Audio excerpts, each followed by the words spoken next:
I am sorry. Are you okay?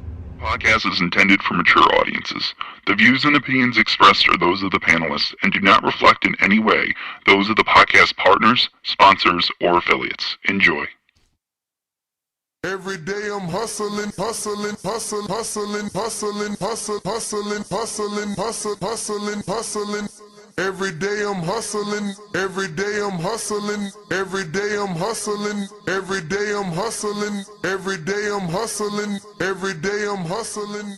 Hi, this is Michael Buffer, and you're listening to the voice of the people. Let's get ready for Boxing Voice.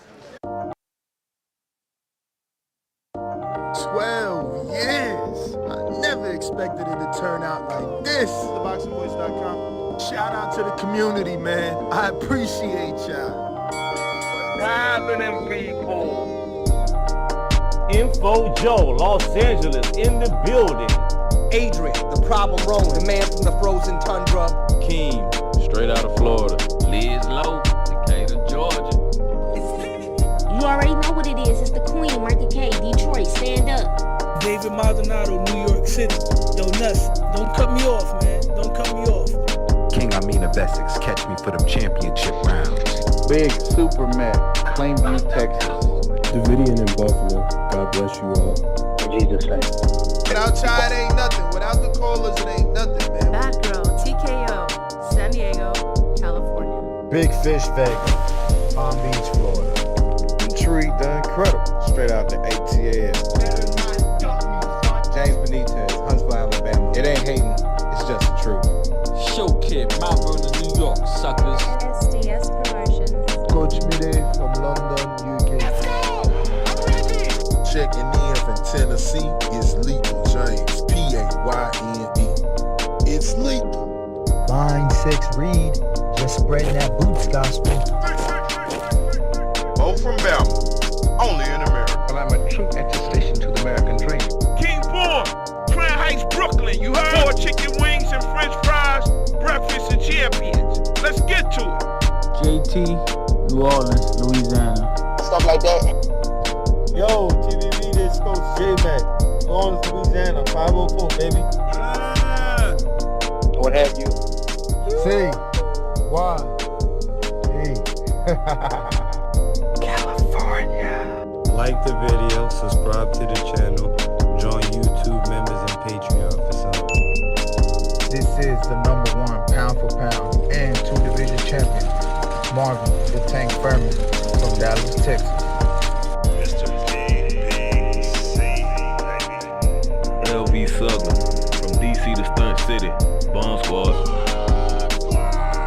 Brandon Maurice, a.k.a. the AJ Trucking, straight out of Cincinnati, baby.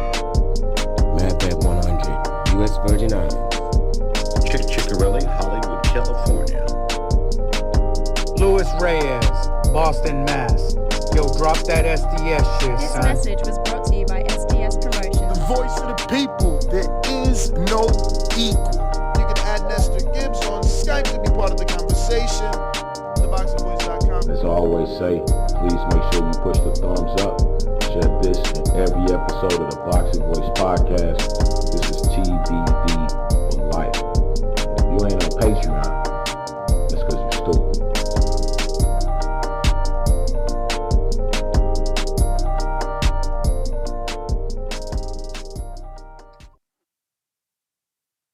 What up, what up, what up? Good morning, ladies and gentlemen. Welcome back to another edition of the Boxing Voice Radio. I am your host, Nestor Gibbs, Solo, Dolo, Scarface, No Manolo. We're here to discuss yesterday's big fights and the action that it provided. Shout out to William Zepeda that becomes a WBC world champion after nearly 10 years trying to accomplish that. The lightweight division has a new player. We cannot call him a king as Abdullah Mason is out there. And right away, that's all I could think about. Zepeda, Mason, unification down the line. Both champions at 135. Zepeda, newly crowned WBC champion after beating Lamont Roach. The judges scored that fight 118 to 110, 117, 111 two times after a dominant display. It went exactly how I thought. I gave two predictions. I said Lamont would either win or get outworked by majority decision, and clearly that was the case.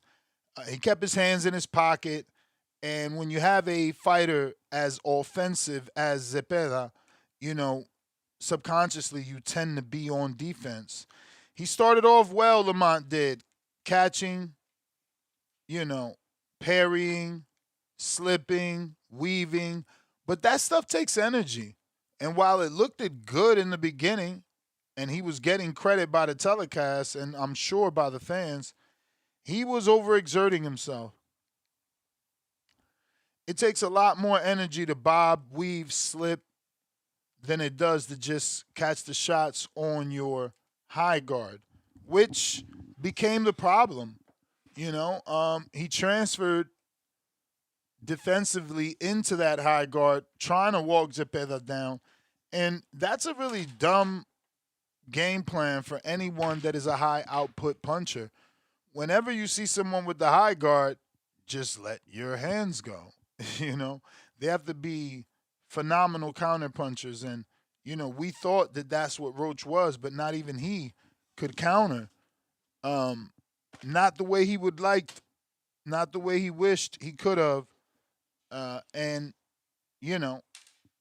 Zepeda just kept working.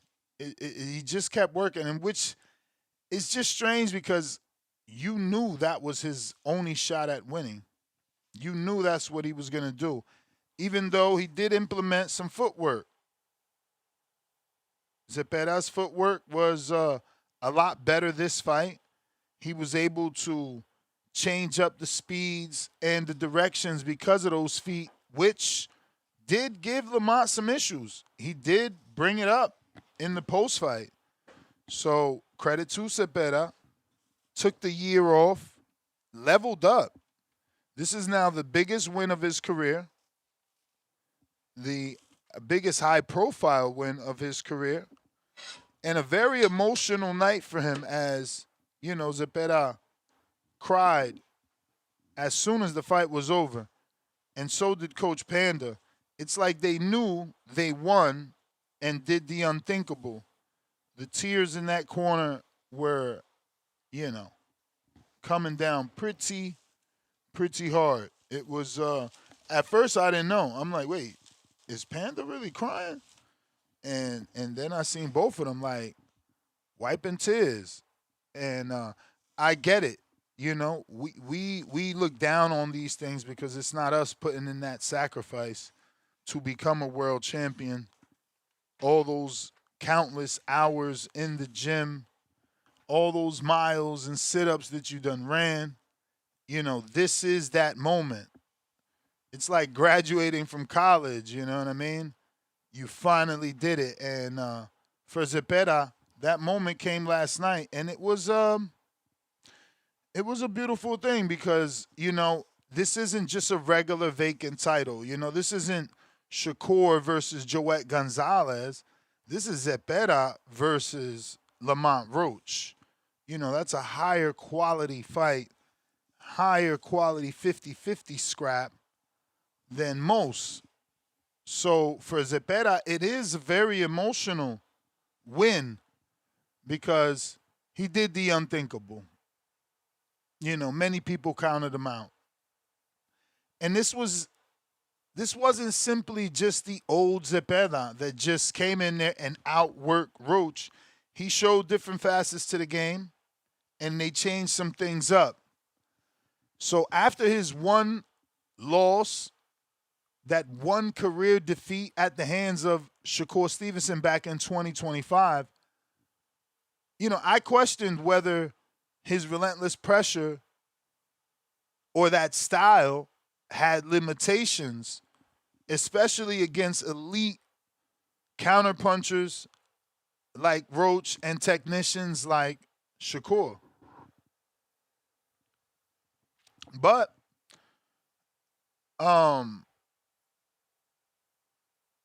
Instead of rushing back, Zepeda took nearly a year away from the ring, rebuilt,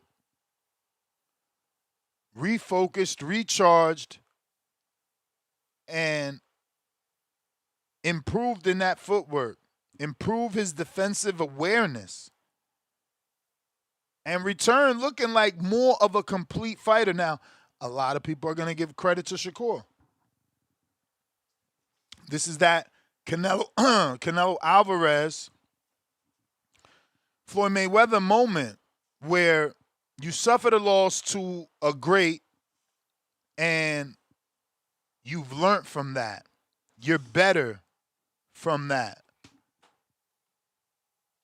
That's what we want to believe is the case with Zepeda, because he did look good. He really did. Roach did as well. I really like the straight right hand he was using. It was landing, but he just didn't have the effect he was looking for. And it's quite unfortunate, because it would have been interesting to see him let those hands go just a little bit more. Maybe a lot bit more. I mean, his own father told him, look, we need the knockout. So, for Roach, after not being able to get the Tank Davis win, not being able to get the Isaac Cruz win, I know that his heart was set on making a statement in this fight, because that's how I would have been thinking. I've gotten these back-to-back draws. I got to get from under this dark cloud. Last night wasn't that day for Roach. What was strange, though, he had Sam Watson in the ring, Tom Barker Brown in the ring, and he had Gary Jonas in the ring. That check got chopped the fuck up like a pie of pizza. You smell me?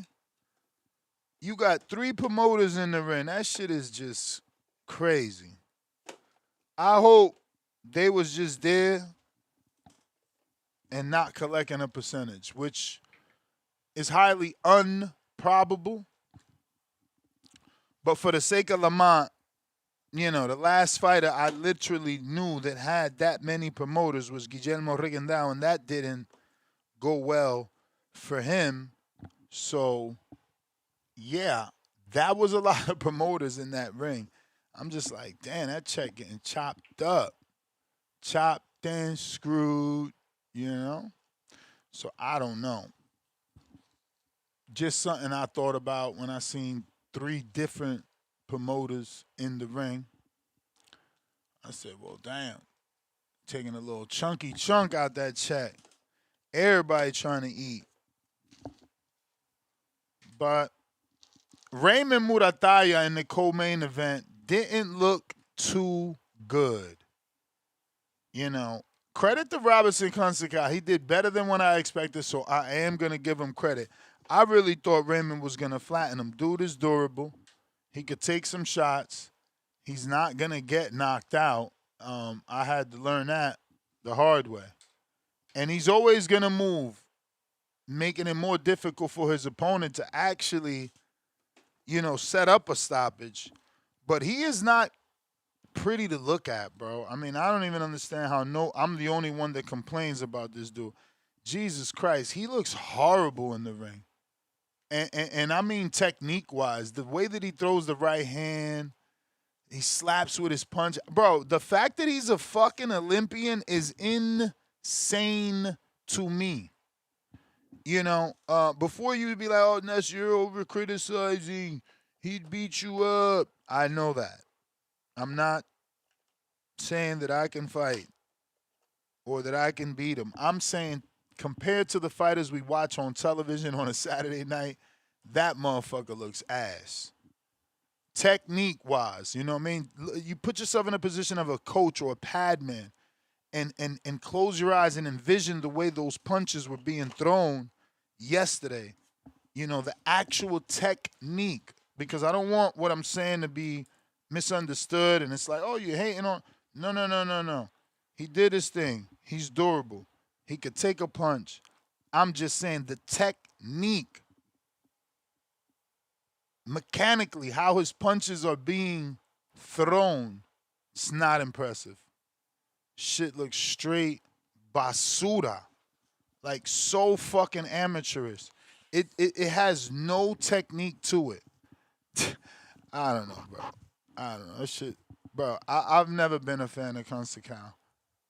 And Muratalla blamed it on the weight, which is a legitimate excuse, as we've been hearing about the weight for at least 3 fights. And he made it clear he's moving up. His next fight will be at 40. So, no more Shakur fight. And the telecast did a good job of letting us know Shakur was the one trying to push for the fight at 35. Meanwhile, Muratalla was telling them they could not make 35 and they wanted to fight him at 40. So Shakur, a little weight bully. He tried to do it with Devin, and now he's trying to do it with Muratalla. He's trying to keep people in weight classes that they can't make, like he did with Devin at 35, like he's doing with Devin at 144, to have a advantage. And it's intelligent. Truthfully, can't knock him for trying to get an advantage. That's the name of the game. If someone is going to allow you to have an advantage over them, well, then that's their fault and their management's fault, not yours. But Muratalla, he failed to impress. This was DAZN's second show on TNT worldwide. He failed to impress. You knew making the weight was difficult, so, that was something you had to prepare for and consider beforehand. Yeah, I think he lost some momentum off of that Andy Cruz fight. That was his best win. Now you go and you fight a guy we didn't even want you to fight. And while he showed that he's durable and it's not your fault, you couldn't stop him. Bro, at the end of the day, you didn't stop a dude that we didn't think was on your level.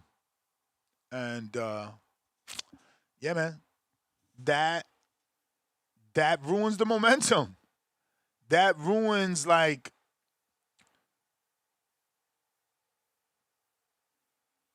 the water cooler talk. Like, I don't know that anybody's going to, outside of me in this weekend recap and whoever calls in, are they going to talk about Muratalla's performance? Did he do anything last night to impress you? Anything to say, oh, shit, I can't wait for him to get to 140 and fight those guys? Did he show you he's the guy to beat Gary Antoine Russell? Did he show you he could beat Shakur at 140? He failed to impress in my eyes. Hopefully, he gets back in there, does a little bit better. I don't even know who to put him in with at 40. Like, matchmaking-wise, I really don't know. Because, again, the lack of him impressing me. Throw him in with Mercado. He's not doing his thing, bro. Throw him in with Mercado. Let him be a prospect killer. He killed Andy. Let him be the test, the litmus test for these prospects that are trying to go from prospect to contender. And let Muratalla be that gatekeeper. Because I don't see him beating the top. He's not going to win a belt from Shakur. And he's not going to take that belt from Gary.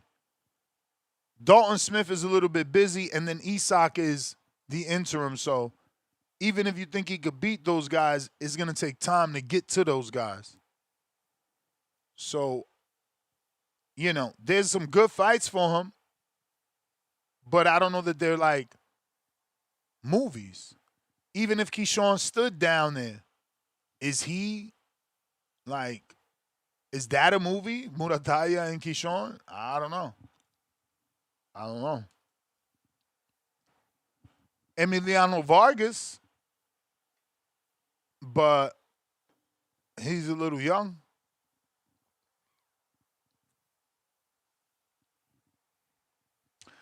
You know, Muratalla is a former world champ, and Emiliano won't be ready. So the top names, it would be, that's a good fight.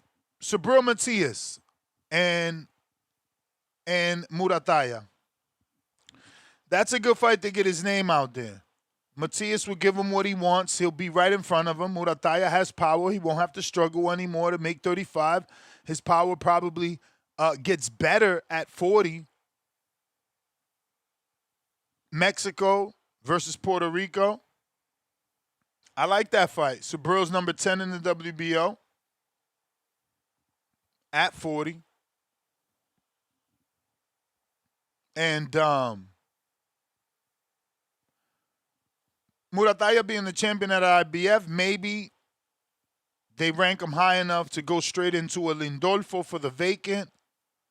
But Ernesto Mercado is number 5, man. Give Tito a shot.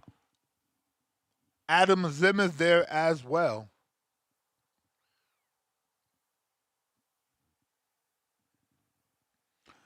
So there is some action, but they're not going to be Devin Haney-Shakur fights. They're not going to be Devin Haney-Keyshawn fights. But, you know, Muratalla versus Oscar Duarte, Subriel Matias, Sandor Martin, Adam Azim, Ernesto Mercado, Gary Russell, Henry Cedeño.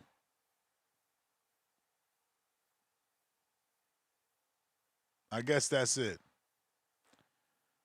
I feel like I've heard of Gabriel Valenzuela, but I can't put a face to it. But Frank Martin is there. He's with Top Rank. He's a Muratalla stablemate.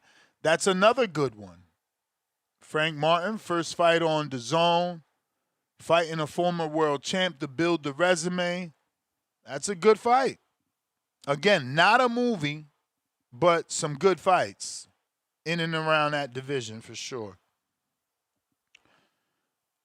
Discord is available. X Spaces also available. If you're looking to call in, now is the time. We are talking this weekend's action. You know, Zepeda really neutralized Roach's counterpunching,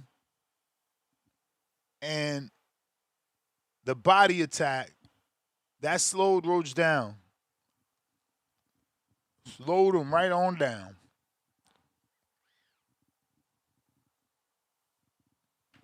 And we talk a lot about the punch output of Zepeda, but we don't talk about the conditioning.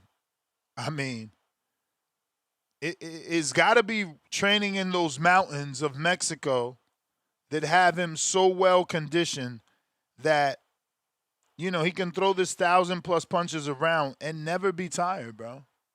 Like, we've never seen dude take a breather. So credit to Zepeda. El Camarón. Now, the biggest question becomes who's next for Zepeda. Zepeda made it clear he wants to become undisputed. So he's looking at the other champions now. Muratalla is a champion there, but he's moving up. So that belt becomes vacant. And that becomes an opportunity there for Zepeda to unify. And the rest of the fighters, they're in and around. They're all on DAZN. Abdullah is the champ. He's on DAZN. Raymond is with the same promoter, and he's on DAZN. The WBC is now vacant. WBC is now William Zepeda, the champion, and the WBA is vacant. But Floyd Schofield and Lucas Body were rumored to be allegedly getting that fight for the vacant, that still has not been solidified. So they're saying Golza, Venezuela, been in there with Matias and Montana Love, and just dropped Delgado in a decision loss. So the phone lines are open if you're looking to call in. Hopefully you watch this weekend's boxing with some good action. Credit DAZN. We got the first super chat of the day. Big Herm Show, $2, pound for pound, number 2 in the chat. Last time Lamont won, he is 25-2, 3 draws, nothing special. I still think he's special, man. He hung with the elite. You know, Zepeda, while we didn't expect him to be elite, he proved he was. And there was always signs, right? Elite level output, elite level activity, elite level conditioning, you know. So the signs were there. He just needed to do what he needed to do to become one of those great Mexicans we talk about. And now he's put his name in there with the other greats because it's only 1% of boxers that can become a world champion. And Zepeda did that last night. Juice So Sick, $5. Just too much volume for Roach. Zepeda was like a T-1000 from Terminator 2. Shakur knew he had to let him fly. Roach knew too, but just seemed unprepared. Chuck, $2, pound for pound. Number 1 in the chat. Drop that bomb for that status. $2 super chat. Ness, what up with Mason versus Zepeda? A fire emoji fight. Yeah, no, I like it. I like it. I like it a lot. You know, we got to see, though, will they make it? Will they make it? You know? Because Zepeda, is he selling the amount of tickets that Mason is? So I think they're going to be careful.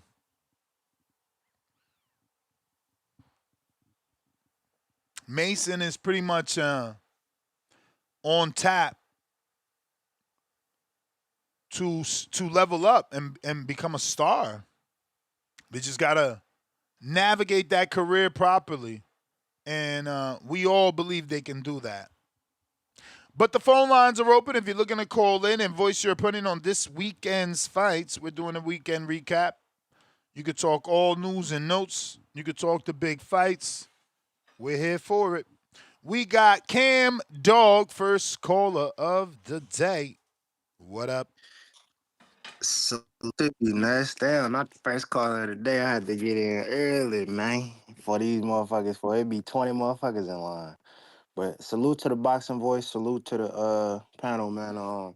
It was a decent night of boxing, man. I had Zepeda before the fight, and it just made sense because it was like what you were looking at. Like I don't know if I came on the panel and said it before, but Roach couldn't deal with Pit Bull's pressure. Pit Bull's pressure is clearly nowhere near the level of William Zepeda. And I was trying to tell people that before the fight. Like, Shakur, like, and that's another thing. I fuck with Shakur. I think people know that, but I do hold him accountable when he say some outlandish shit. So I guess the narrative before that fight was Shakur was boring and shit, and the fans kind of forced him to fight the fight he had versus Zepeda. No, he had to fight that fight versus Zepeda. That's just all that was. And Roach had to fight the same way. It's just that Roach couldn't do it because Roach is not as good as Shakur Stevenson. When Roach would try to let his hands go, Zepeda would negate that shit. Like you said, his footwork got much better in that fight that I seen yesterday versus Shakur. The pressure was still there. The jabs was still there. He had better combinations, I could say, but it was really the footwork that separated, I think, the last two performances from William Zepeda, and that's how he got the nod. The Robson Conceição Muratalla fight, yeah, I could see it being underperforming to the standard a lot of people may hold Muratalla to. Shit, it was a lot of moments where I felt like he could have pushed towards a stoppage because it was a lot of times he was hurting him to the body. I want to say he landed like 65 body shots that fight and damn near over 170 power shots. So it's like, yeah, I can see where people, want to see more. It's like it don't really give you nothing to remember. Cause well, 2 fights before that, even with Charles Conwell, like he ended up getting a stoppage and it might have not been his best performance either, but he got the stoppage. So a lot of people it's gonna stick in a lot of people's head more consistently than Raymond Muratalla performance, even though Raymond Muratalla may have had a better performance on paper in terms of like stats and shit. But Charles Conwell got the stoppage and Muratalla didn't. That's the difference. The Raul Curiel Quentin Randall fight, man, I feel like he's probably the guy that underperformed the most on the card, Raul Curiel. But at the same time, to be fair, don't nobody ever look good against Quentin Randall. So it's like, I guess you gotta, take your wins with your losses with that one. That judge that had that scorecard 10-zip though for Raul Curiel, I believe it was a woman. She should never judge ever again in boxing history. Raul Curiel at a point in time in the fight was negative 165, so I don't know how you scored fucking 10-zip when he opened as like a negative 1400 favorite, but whatever. Yeah, man, it was a decent card of boxing. Pretty much everything happened that I thought would happen outside of I thought Paul Crowe was gonna survive and Charles Conwell was gonna go the distance with him, but guess he ain't had nothing left at the end of that 9th round. So I give my credit to Charles Conwell.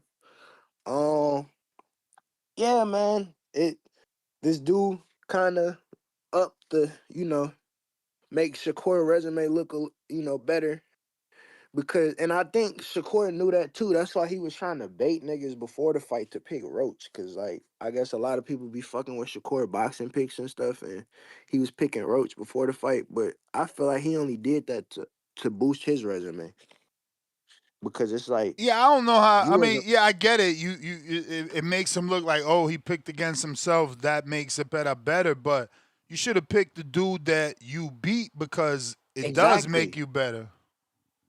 And you as a fighter know that Zepeda went back to the boxing gym and got better just off of fighting you.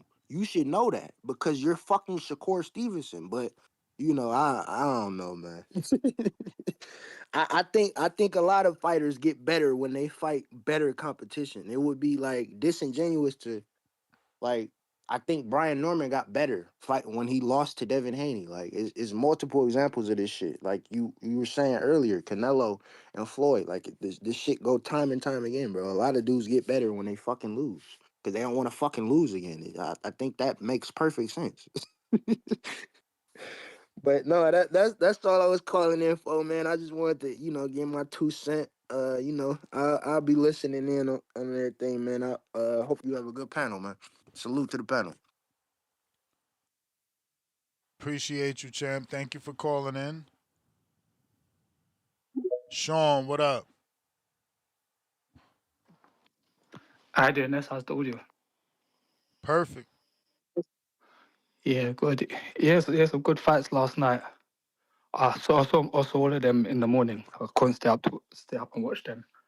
But yeah, I was very impressed with Zepeda. I actually, picked him to win. Roach, he got quite obviously he got outworked. But I think we saw Zepeda back to his best, mainly because when he's fighting Shakur being a southpaw as well. I think that negated a lot of Zepeda's offense. So when he went back to Roach being orthodox, he was back to familiar territory, and then he was just doing what he does best. And I think Tevin Farmer's a southpaw as well, and he didn't look too good against him either.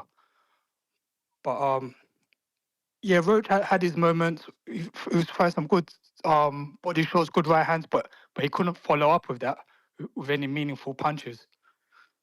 But yeah, he should be disappointed. I think he could have done better.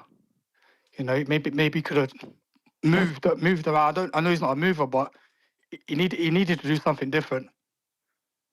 And I will say as well that I'm not a fan of that open scoring though. I think that takes the drama out of the event. What about you? Do you think it's a good thing? Because I think not in that fight, but in a lot of fights in the future. I like open people to scoring, man. I like it because it makes these dudes, fight a little harder. Yeah, but if you're up, though, it can make them fight a little bit less. Not in that particular fight, but it can make them run around. But that's in not the bank. But that's the B-sides problem, or the guy losing, right? Like if I'm up, and now I fight a little bit less because I'm up. Well, that means you're supposed to catch up because I'm doing less. What the fuck are you doing? You see what I'm saying? So when somebody take a break in the ring, the other dude's supposed to jump on him. Yeah, okay. I get that argument, but against, let's say Shakur is winning, and let's say someone like him, like you probably wouldn't even see any punches after round 9, like and it's not going to make a good spectacle for the fans. That's the only thing I think. But on to Muratalla, he's a good fighter. I've been a fan of him for a while. Earlier in the week, you said that he needs to get a move on. But I think he's just about right, in terms of where he needs to be. I know he's a bit of a late start, but he's still ahead of Virgil Ortiz, so in that camp. And like you said, only 1% become a world champion. So he's doing good. He puts his punches together well. And even though he said he's going to move up, but I like for him to stay one more fight at 35 and fight Zepeda. That would be a great Mexican war, like the Barrera and Morales type of days. But him struggling at the weight, that might not be too beneficial for him though. But for a fan-friendly fight, that's the fight that I would like to see. And he's got an unusual physique for Mexican. Do you think he lifts weights or is that genetics? You notice that as well, Ness, or is that just me? Who? Muratalla. Like he looks good, but he doesn't look like Tim Bradley or like muscular like that. He looks good. He's a decent shape. He's not bad shape, but I don't think that he's body beautiful like a bodybuilder. I don't know what you're insinuating. No, I'm insinuating that he's lifting a lot of weights and he looks good. He looks very muscular. A lot of Mexicans don't really carry that type of physique. But it looks impressive. But yeah, I think he's a good fighter. Like you said, if he goes to 40, Mercado's a good fight. He tries to win a title. But yeah, I'm impressed with him. He got some big fights. But in a way, I'm happy that Roach lost because I wasn't excited to see Shakur fighting Roach. That's not a fight that I was. But why not? If he'd have won, what's wrong with it? It's a fight that doesn't excite me. I don't think Roach could beat Shakur. So I want to see Shakur not lose, but I want to see him challenged. And yeah, Roach doesn't really do it for me like that. So I'm glad that that's off the table now. Shakur needs to come up with another name. Just I'd love for him to. I mean, you seen the name? Didn't he say? Who? Let me get the tweet. I mean, he tweeted already, bro. Dude's nonstop. He said Devin Haney. He said Devin Haney as well. No, he didn't. He said Oshaki, man. He said, yo, champ, I see why you didn't want that belt at 135 at Oshaki. It makes sense now. He said, okay. And Oshaki said, man, shut your goofy ass, scary ass up, and let's get active. All that trolling ain't gonna cut it. Jump in the field, my G. Show us what that tough shit bout. So he already pivoted into another small fighter. Yo, the slowly, he's revealing himself. He wants Devin in the catchweight, or he wants to fight people at 35. He wants to make Muratalla stay at 35 when he said he can't stay. So Yeah, now no, that's Muratalla don't want to stay. So now he's trying to get O'Shaki to come up. Yo, he's Sharky revealing did say himself. waitness. Sharky did say that we're all the same size, and he's got no problem moving up. Remember, he did say that. Bro, what O'Shaki says and what your fucking eyes showed you is different. Even Shakur realized that he was bigger than O'Shaki. He said, it ain't even make sense now. Where they already think I'm bigger. You know what I'm saying? Because he got in the ring. You forgot? There was a huge difference in size there. Shakur was the bigger man.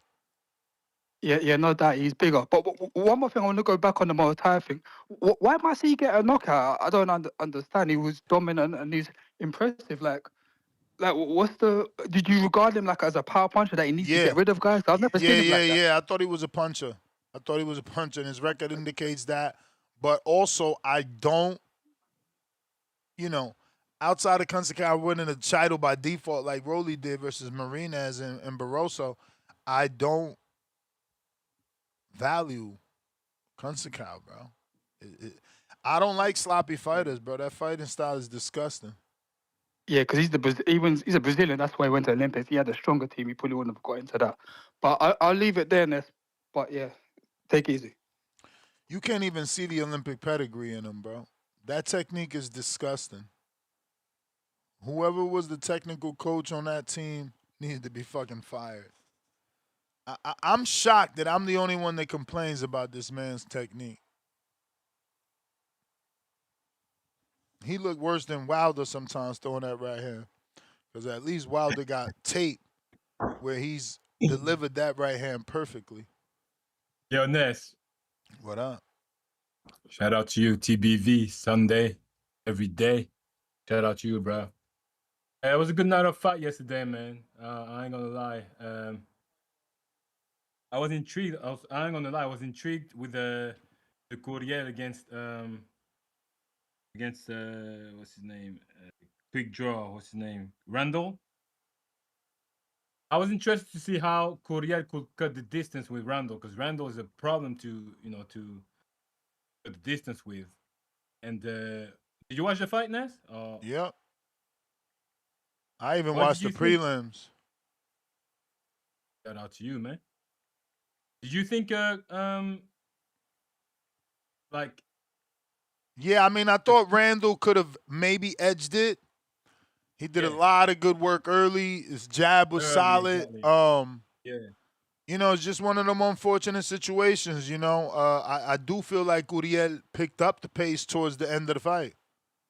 No, I agree. I will give the victory to Curiel. It's just a scorecard. I think one of them was like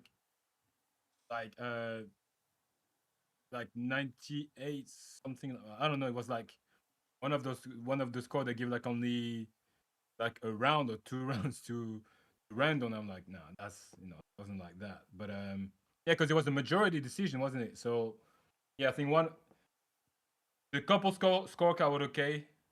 It's just that scorecard, which was like basically giving only 1 round to Randall, was disgusting. But I agree. Curiel did manage to like. Do you think Randall's was a little bit like gassing out a little bit, or is it me? Yeah, towards the end. Yeah. Crazy. Because he was really doing good. Like Curiel had really trouble to cut the distance, and he was sticking that jab crazy. But it's one of them, like Randall. You see, before the Zepeda against Roach, I was saying the same thing. I know Roach is very technical, but the reason why I was giving Zepeda the edge is because Roach is not really eye-catching towards the judge because he doesn't put too many combinations together, and he doesn't go forward as much. Like, he'll wait for you or like stay in the pocket. I know he can do that and counter inside, but it's just the combination. He's just not eye-catching with Roach. Yes, he got really good counter punch that we could see, like wobble a little bit. But the problem with Roach is like his defense is not immaculate. Shakur's defense is immaculate, so like he could deal with Zepeda. At the same time, Roach, when he throws, he doesn't throw combinations as much, so it doesn't work for the judges because I really have Roach like as a really good technical fighter, but I'm not surprised that he does, when he's kind of like, he's kind of close, they'll give it to the other guy because the other guy most of the time put the pressure and, through more combinations. It's just more eye catching. And I have to say, I knew Zepeda would win. For me, that was my prediction. But as Zepeda showed me yesterday is something else, bro. He showed a step back. Like, I didn't see him doing so many step back before. Like, that step back was, bro, that was beautiful, bro. That step back was, he had like Roach had trouble to counter him because of that step back. And that was really something new that I've seen with Zepeda. And at the same time, I would say I think Roach probably didn't realize Zepeda's jab is good as well. I think we don't realize, but he's got really good jabs. Like he will put some combinations, maybe miss like 3, 4, 5 punch combination, but he will still end with a jab, and that jab will still, stick you. He did that with a Shakur as well. I don't know if you remember. That's the jab that nearly got Shakur on the floor. I don't know if you remember when he was on the court. And yeah, man. I mean, Zepeda is a real deal. I think you saw Panda like crying at the beginning because of the opening score. I think they knew they won. I think with the opening score, like they knew straight away that he was in the had the game in the match or the fight in the pocket. So yeah, it was weird to see Panda crying. It's the first time you see him crying like that, no? Hell yeah. Panda, that For was me. weird, man. Yeah. So, but it was a good fight, though. But I was intrigued with the return of that Cleveland fighter. Conwell. Conwell, yeah. What do you think about that fight? Because I think it was good, but He did all right, but it's like I told y'all, Paul Crow is good, but his career, it suffered from lack of promoter and activity, so it showed. I mean, the telecast said that he hadn't gone 12 in like 4 years. all right. And I don't think he's gone past 6 or 8. And I don't know, but I had the volume on, and Mannix gave out a stat. Crow hasn't done rounds in the last 3 years. I think they said he only got like 6 rounds. So that is an issue for anybody. I mean, if it's an issue for Earl and higher level fighters that come back off of time off and don't look good, it's gonna be an issue for a club level fighter that doesn't even get the activity. Yeah, that's actually what I'm impressed with Zepeda, because Zepeda came actually even better. I think like this fight, like this Zepeda will still give more trouble to Shakur than the last fight. I believe so. Because like that step back, like honestly, like that was good. But yeah, Conwell, it feels like we still don't know. You still feel like he's got like, obviously, like I don't see him beating Boots, but like, do you think like he's at a contender level yet, Conwell? Yeah, definitely contender level. Yeah. Because I see how like even Xander beating Conwell, bro. Wow. I don't know. Yeah, because Conwell, like he's good. It feels like he's good when he managed to get close, but like someone like Xander will like, I think he will jab into like to a way that he will have trouble to close the distance. But yeah, man, that was good enough boxing. But yeah, honestly, I agree with Sean. I wanted the Muratalla against Zepeda, but like if Muratalla is not at his best at 135, then I think it's better to see what's his name, Mason against Zepeda. That would be a firefight, that one for sure. But yeah, man. Shout out TBV, bro. I appreciate you, Ness, for rocking out on Sunday. Appreciate you, champ.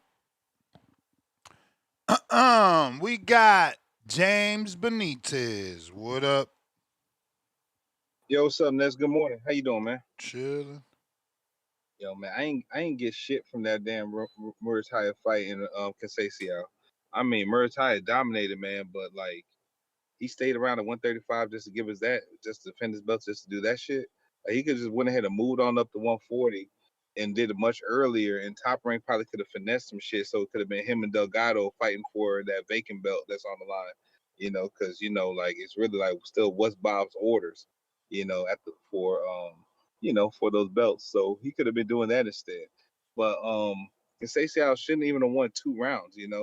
But I don't know, man. Like, if Conceição landed on you, man, like, imagine how Zepeda gonna land on him. Zepeda showed us something special last night. He showed us footwork, something that he never used before, and then still he only threw like 300 less punches, and he still out threw Lamont Roach, and that's whew, ain't nobody fucking with him. Like, I think Tank's gonna second guess even getting in the ring with him. Like Zepeda's it's like the new monster. And with him actually claiming that belt and everything, it did heighten Shakur Stevenson's resume. And so I was impressed by Zepeda. I was not impressed by Muratalla. So any of y'all thinking that would be a good fight? I don't think so. Other than that, Golden Boy's future star Dylan Capetillo, him getting sparked, it is what it is. He's still young. He may be able to bounce back, maybe not, but we shall see. Charles Conwell, didn't he already duck Boots Ennis already? Or am I tripping? Yeah, he didn't take a $300,000 offer. Oh, okay, cool. So we thinking that he beat somebody off of a layoff and everything. He's good enough to stand in front of Boots Ennis all of a sudden. Man, what the fuck are we thinking here? What we should be doing is thinking like, okay, Virgil Ortiz is going to use him as a tune-up, or if you are going to move him around, maybe a Andreas Katz, maybe a Brandon Adams, maybe that level of opponent to see if he is capable of standing in the ring with a Virgil Ortiz or a Boots Ennis as a real contender or a real competitor, not just a punching bag. But that's just my opinion on that. Other than that, Ness, man, I love the news, man. Ryan Norman's back in his rightful spot of being number 1 contender. So, if we get the chance, we are going to take the fight again. We are going to get a part 2. We are going to bring the movie to Atlanta, which I hope it happens. Even though I know you disagree with that, it is what it is. And I'm still disappointed about Quentin Randall. I wish he would have got the fucking job done. I wish he would have got the job done. But he gave a good performance. He's a good journeyman. And I think any opponent that he stands up going forward and everything like that. Because whatever he did in this camp, I hope he can keep it going. And he can still give us some competitive fights. But as always, Ness, shout out to you, shout out to the community, man. You be cool. All right. Big If, what it do?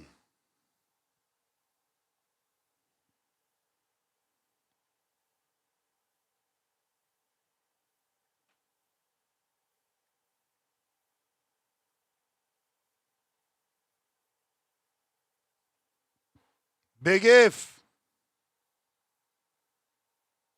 Tito La Voz. Buenos dias. All right. Hey man, that was decent squabble last night, man. I didn't get to catch the Quentin Randall fight. Oh man, I'm calling it the Quentin Randall fight. I didn't get to catch that. I got home too late. But I was able to catch the co-main and the main, man. Shout out to Raymond Muratalla. Was that his? I was trying to just look up right now if that was his first defense of that title or was it a second? That's the second he fought. I mean, I think it's more than 2. Remember he beat Andy, and now this guy. Yeah. So it was a second. Anyways, okay. So my point is, I think he's done enough at 40 or 35, and if he can't make the weight, he can't make the weight. I think he's earned his respect there. And you know what? I agree with you with Conceição, right? I mean, his technique is garbage. I mean, just some of the worst technique ever. I mean, but like I said, it is what it is, and I think he got gifted a championship because he got robbed that first time against old boy. I forgot who it was, but whatever. It was a decent scrap. I got through it. I was entertained. You know what I mean? I like how Muratalla was cutting the ring off and shit like that. So, and I mean, man, those boxing coaches in Brazil, bro, they need, yeah, man. I hate to criticize coaches and shit, but it's like, Lord have mercy, teach a guy how to utilize a poker face. The guy wears his every emotion on his sleeves. In round 3, he was showing he was tired. Conceição. He was letting shots bother him. He was taking big breaths. I mean, round 3 and 4, I was like, this is ridiculous. This is fucking ridiculous. But, Muratalla he made a good showing of himself. And I agree with you about Shakur showing who he is. I kind of read it from, I don't know, a while ago. Once you see a dude beat up on a girl, you can kind of tell where his mind's at, man. And he has not disappointed or proven me wrong at any point. Like, nothing he's done in his career or in his little Twitter career has shocked me. You know what I mean? But shout out to Camarón, man. The dude is a mudslide. And after the fight, even Bud said it himself. He's like, he was showing footwork and stuff like that. So shout out to him for taking those lemons with Shakur, getting outclassed by Shakur and learning from that, dude. And I can see the path that they took, man. Everyone, it wasn't a dry eye in that corner, man. Everybody was crying, dude. And it is a long road. And after the fight, they was interviewing him, and Camarón said, "Man, I might look like a machine, but my body's not a machine. I had to take that year off." And it made me think, right? Like, it made me think, how long is he going to be able to maintain this? How old is he? 28, 29? He like I can't look it up, but yeah. So he's still relatively young, but as he gets older, will he be able to maintain this mudslide of a style he got, man? Because at 35, I think we have a lot of interesting matchups here, and he just won the WBC, so and Lamont ain't got nothing to be ashamed of either, man. Because in the beginning, Lamont was turning him, he was stepping to the side, but that body work, I think that body work really took the legs away. You know what I mean? It really made him like slow down, and again he had to go down to 35, which he had to make the weight as well. But I don't think he had nothing to hang his head on. I don't think he underachieved. I just think that he just ain't got it, man. There's levels to this, and he just ain't on that level. You know what I mean? I don't know if he beats Abdullah Mason, man. And I wouldn't want him to go right into a unification. There's plenty of work down there. Plenty of work. Let someone else get a chance and see. Let him solidify it. Was it you, Ness, that says you ain't really the champion until you defend that belt? I mean, that's not what I said. That was a phrase in boxing before I got here. Okay, I think I heard you repeat it though, but you might not be. I don't know. Sometimes Yeah. I use it a lot, but I didn't. Yeah. It's not original. Like I didn't create it. No, yeah. So I think we'll give Camaroncito an opportunity to defend that thing, right? And then we move on, because we still got a vacant WBA, right? Yep. And you said Floyd and Lucas finna fight for it, so like let that happen. Let the division settle. Get you a little, I'm not saying a tune up, but get you a defense. That won't be a mandatory. You know what I mean? Sam Noakes is in there. Justin Polito. Who's Dezimri Anazu? Who the fuck is that guy? Why is he number 3 in the WBC? Yeah, man, you gotta highlight those dudes. I don't know that guy. But anyways, yeah, man. Looking up. Virgil is the interim for how many years, and hasn't been mandated to fight Fundora. But yeah, you gotta, WBC, they just do whatever the fuck they want. They do whatever the fuck they want. Agreed. And for Muratalla, man, it's looking nice up at IBF is vacant, so Lindolfo Delgado is gonna fight what's that guy's name? Artur some shit, right? I heard last night. I was talking to someone last night. Shout out to the back call. They said Artur Bienislav or some shit like that. What's his name? Yeah. They about to fight for that vacant IBF. I don't know, bro. Those Eastern European names. Yeah, man. Tongue tie a motherfucker, for real. But yeah, maybe he can slide up in there and become a Mando for whoever wins that fight, if they fight soon, and to get himself a belt in the IBF, and then be competing against Gary Antoine and Dalton, you know, and then see who gets the shot with Shakur. I mean, Shakur got plenty of work there, and I hate to bring this fucking clown up again, but he got plenty of work down there. There's no reason why he should be talking shit to Conor Ben, trying to fight him at 54, and trying to squeeze Debo down to 144. Which of course I think if he does that, he'll find another way out. He need to focus on 40, right? His division is 40, and he's got plenty of work down there, plenty of people to fight. He need to get his shit together, man. Maybe take a break from Call of Duty and shit and live in real life for a minute. But that's my call, man. Glad you're on today. Peace to the chat. Peace. Phone lines all open. Big If, what up? Yo, salute, man. You hear me? You know it. Yeah, my bad, yo. I wasn't able to get to the phone on time and all that, man. But top of the morning to the big Gibbler, man. So to the Gibbler and all that, man. Great fights like last night. Oh, before I go on, man, I want to give a shout out to Treese Conwell, man. Salute to Treese Conwell. He did what he was supposed to do, and that's about it. But yo, I don't know, man. Last night, I thought the scorecards for the Zepeda fight was a little slimy, man. That shit was wider than what the scorecard. Some of the judges had it, man. For me, at least for me, from my perspective, man. I remember seeing. I think it was. We're not supposed to talk about Duke's name, but I forgot what his name is. But he's always giving his scores or whatever. One of the guys on the zone, and he had the first 2 rounds to what's my son's name again? Fuck. Why am I'm blanking out this morning? So dude Zepeda was fighting. I was like, yo, win those rounds. He did not win those rounds at all. I thought they was about to rob Zepeda, man. Those scorecards was way too close for my liking, man. It was way further apart, man. But salute to Zepeda, man. He came through. He told Duke, like, yo, listen, man, I'm gonna do what you were supposed to do, and I'm gonna show you also. Well, I'm gonna do that while doing what I'm good at, man. And he was able to out jab Duke. He was out countering Duke, man. I was like, yo, that's crazy.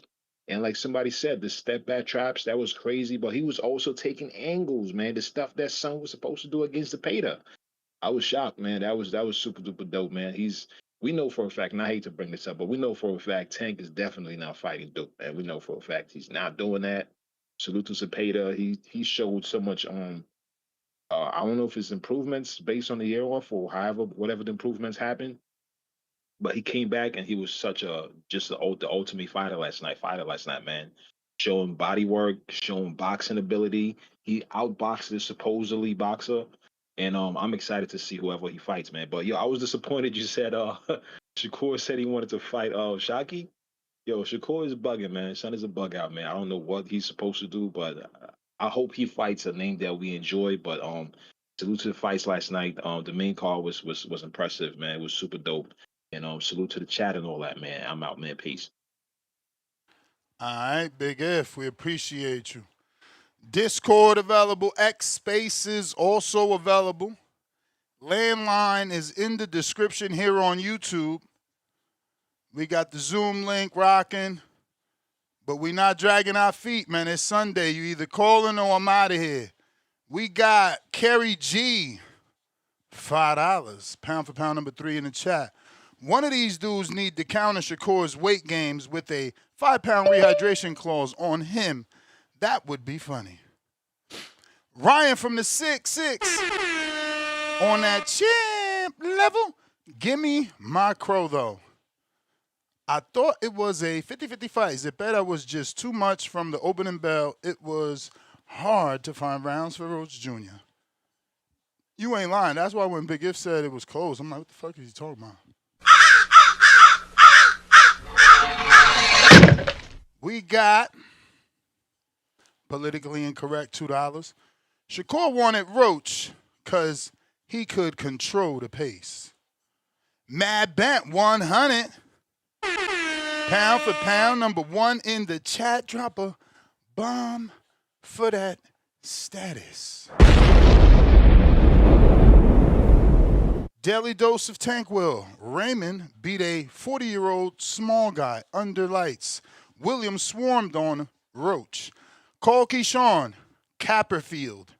He capped and disappeared. Yo, this dude is Super Chat of the Year.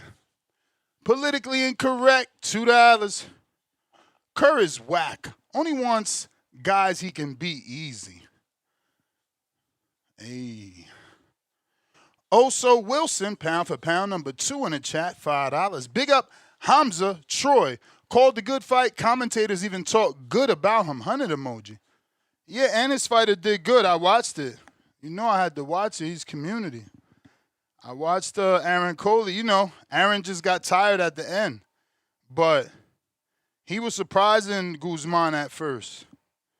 You know, but that's what tough veterans do. They test these young guys. And Aaron, he was there to test Guzman, I think his last name was. But there was almost a slither of opportunity there for him to get the actual win. And, yeah, he did so well that the fighter commentators said that they would love to fight him. They're like, oh, I like Aaron's style. You know, he's a tough guy. He could take a punch, you know. So fucking Aaron might get a call back to fight one of the 2 prospects that were there. Now, granted, those prospects are like Olympians from some sort of Uzbekistanian country, you know. But so it'll be a tough fight for Aaron. But, you know, his performance probably got him a call back. Talk Trends, $2. This why losing better than draws. Peta got better. Mad Bent back at us, pound for pound. Number 1 in the chat, $5. All Mexicans love Raymond. Robin was set up to foray. Raymond is Fugazi puncher. F. Grand 1963, member for 23 months on the prospect level. Tank gets it back in blood with Rolly versus Tio. Fire emoji, 1-1. I don't even know what the hell that means. Get it back. He never fought Tio, and he already beat Rolly. So what is he getting back in blood? These Tank fanatics. He's trying to talk up a Rolly rematch as a big fight, and it will do big money. Because the first one already did, and Rolly leveled up, but ain't nobody asking for that. Then he putting fire emojis, man. You dudes are disgusting. Disgusting, man. Yo. What up, Fats? Man, what the fuck wrong with Lamont Roach, man? You mean to tell me, bruh, you let the hood down, bruh. You let the hood down. That's not an easy style.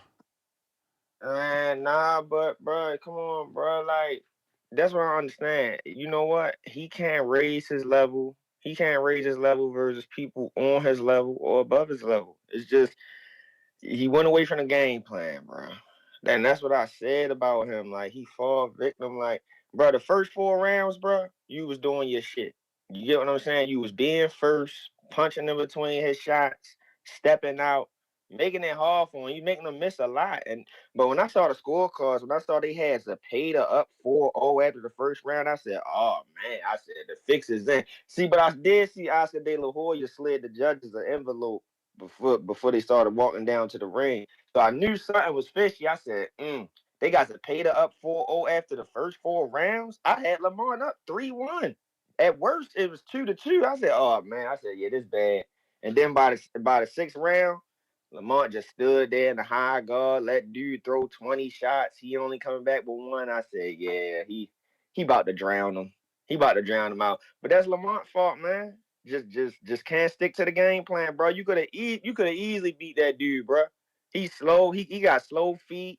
He got slow punches. He was just standing there in the high guard, letting them tee off. And then you only coming back with 1 or 2 shots.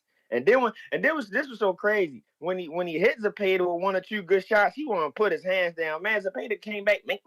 I said, see, look, he admiring his work because he did a little something. I said, yeah, he ain't gonna win this fight, bro. You already was behind the 8 ball. You was down 2 rounds before the fight even started.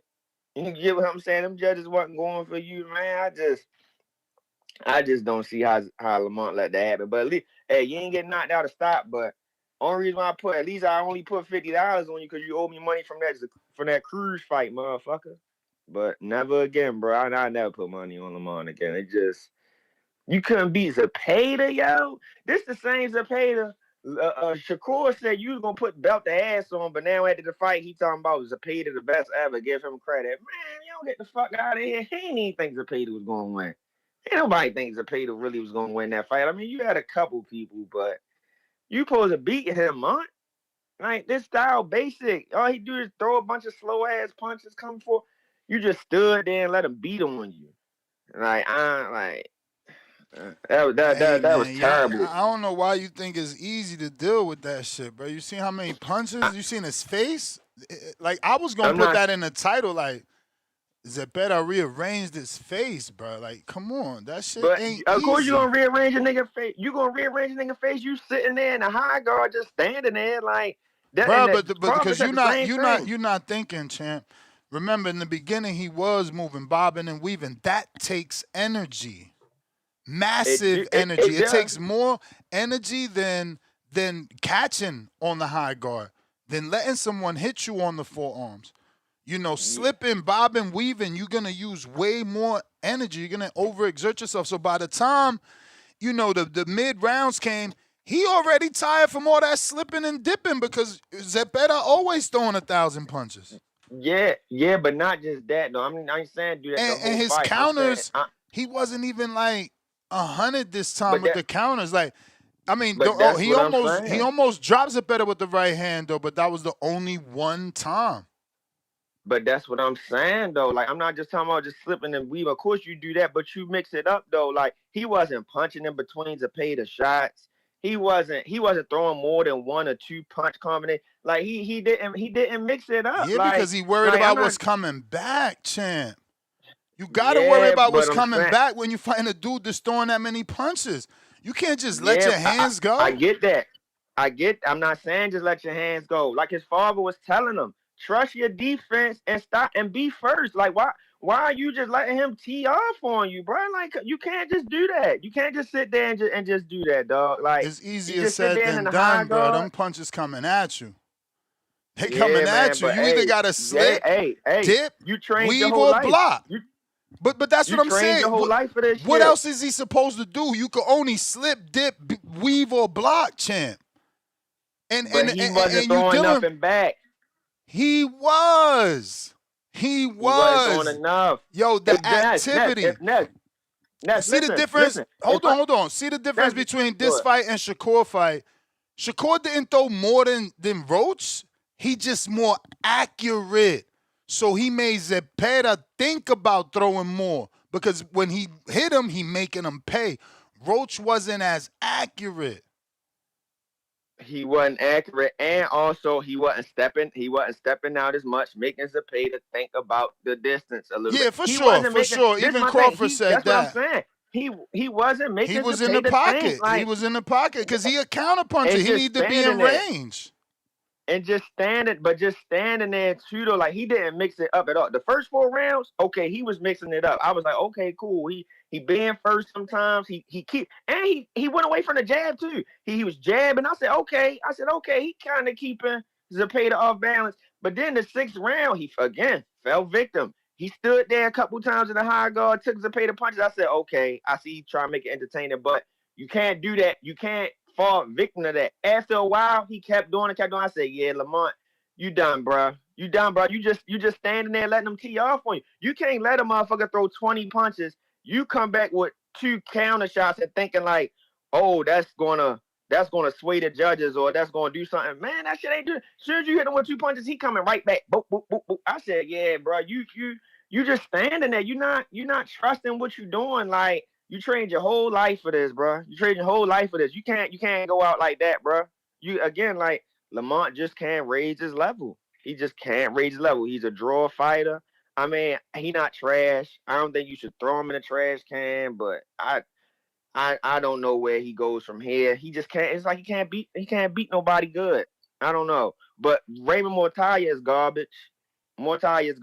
I like him, but I like his toughness, but he just skillfully, he just mad, man. Like his inside game trash.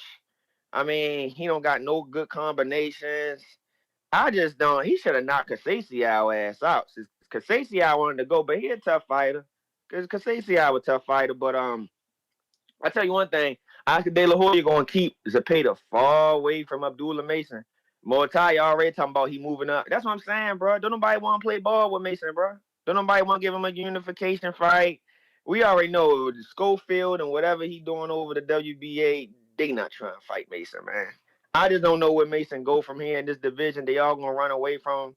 I mean, hopefully Zepeda go against the grain and say, nah, I want to fight him. But now he calling out Shakur. He at 140, man. You know what I'm saying? Like, he ain't at your division. He ain't at the division no more. That's you moving up. You gonna drop the belt. But yeah, bro, Lamont, you let niggas down, bro. You let niggas down, G. I never put money on you again, bro. It wasn't much, but damn, bro, you lost to 2 flat-footed Mexicans in a row. It's terrible, man. I appreciate it. All right. We got Tim Boski. What up? Salute, Mr. Gibbler. Salute, Mr. Gibbo. Salute to the community. Junkyard dog shit. Hope everyone had a great week. Hope everyone's family's well and healthy. I hope you enjoyed the madnesses, the very, great spectacles that we saw. Spectacles, sorry, that we saw this weekend. Mr. Gibbler, man, I have a multitude of questions for you, sir. How was your weekend as well with these fights? I did call in, a couple days before the fight. I did call in. I don't know if you remembered. I gave down my breakdown of Lamont Roach and Zepeda.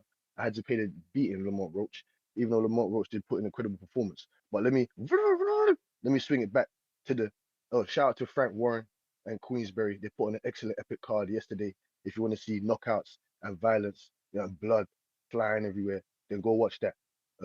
Pierce O'Leary, the main event, Pierce O'Leary, Mark Chamberlain. You know what I'm saying, my boy. Shout out to all the UK fighters that got picked up victories on that card yesterday. You know what I'm saying? So you got my boy, 154-pounder Ben Frail, got the KO victory of Craig O'Brien. They had Sean McComb come back. What they did to him against Arnold Barbosa. You remember what they did to him, right, Mr. Gibbler? You remember what they did to my boy Sean McComb? They robbed that man against Arnold Barbosa, and then they tried to turn him into a 6-round fighter. Had a couple 10-rounders after that, and he came back yesterday to a 6-rounder. He done very well there. My boy Gary Cully got a knockout of Lee Reeves. Shout out to Lee Reeves because he's in the hospital right now. You know what I'm saying to you? Shout out to him and his family. And then you got my boy Royston Barney Smith. Excellent performance on Reese Bellotti. Too slick. The youthfulness, the skill, the speed, you saw it all there. And then the great fight. It could have been fight of the weekend, you could say. Mark Chamberlain against Pierce O'Leary. You saw Mark Chamberlain. You saw. Listen, give credit to Pierce O'Leary. It was a good, great fight in my opinion. You know what I'm saying to you? 2 hungry dogs. You know what I'm saying? He recovered from a knockdown early, Pierce O'Leary, and then he came back to drop Mark Chamberlain. Mark Chamberlain came through adversity and got the stoppage victory. I hope all of you was able to put money down on that fight because he was a plus 700 for the knockout, man. That was money on the floor right there for you to pick up. So hopefully, a lot of you profited from that. But like I said, man, let's swing on to the main event. William Zepeda and Lamont Roach. That was a great fight. And Mr. Gibbler, man, why are you so tough on Conceição, man? The way you torture that man. Yes, he's not the most technical. He has flaws in his technique. Yes. Well, you understand how he's a champion, right? You understand why he's an Olympian. You understand why he beat one of the best Olympians. Well, 3 times bronze medalist Lautaro Martinez. You understand who that is, right? Or you don't know? Mr. Gibbler.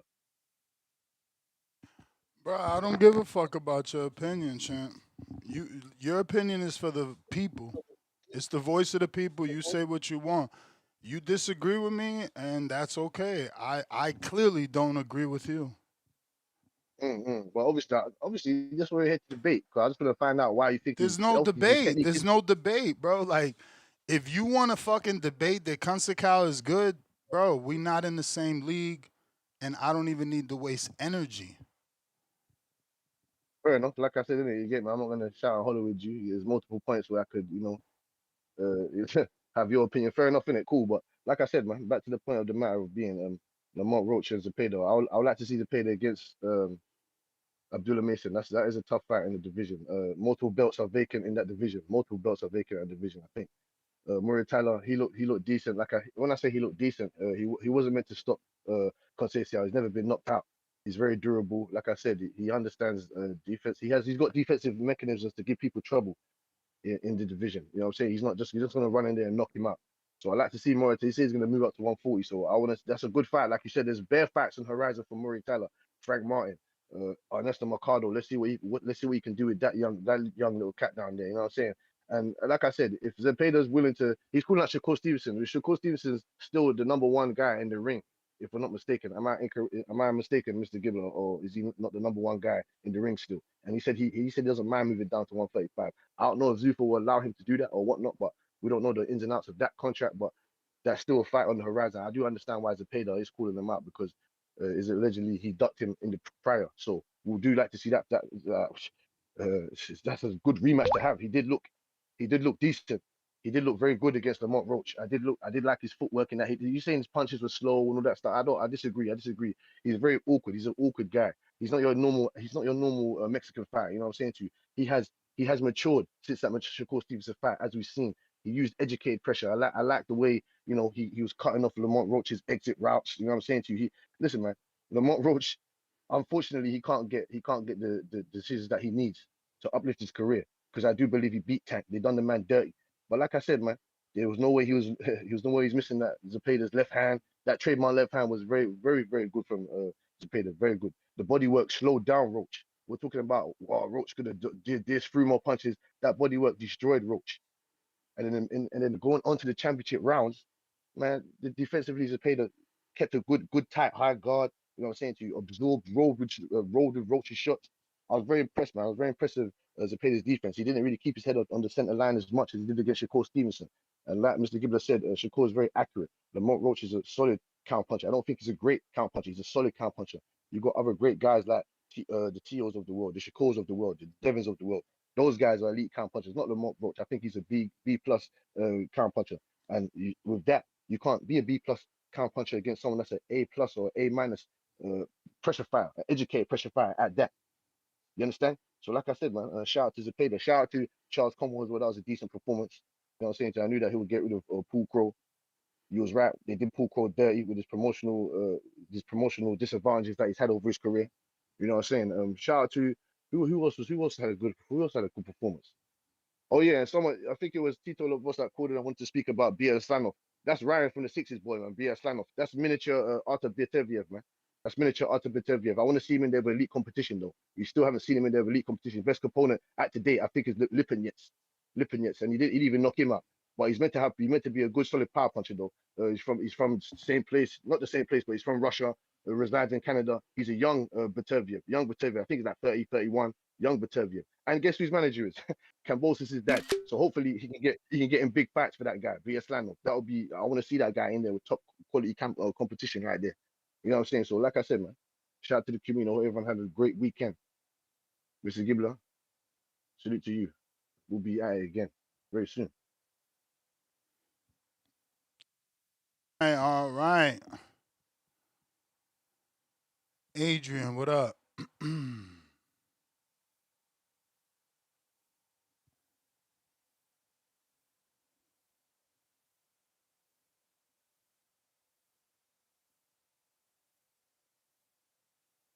Adrian.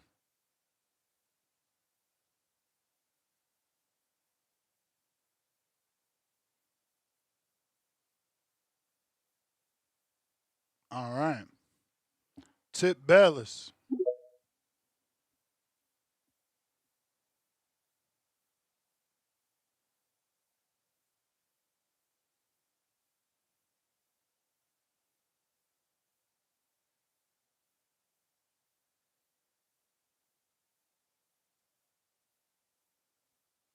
Tip, gotta unmute.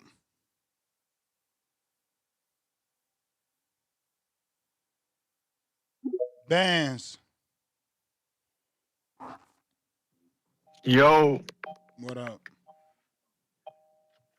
Dula!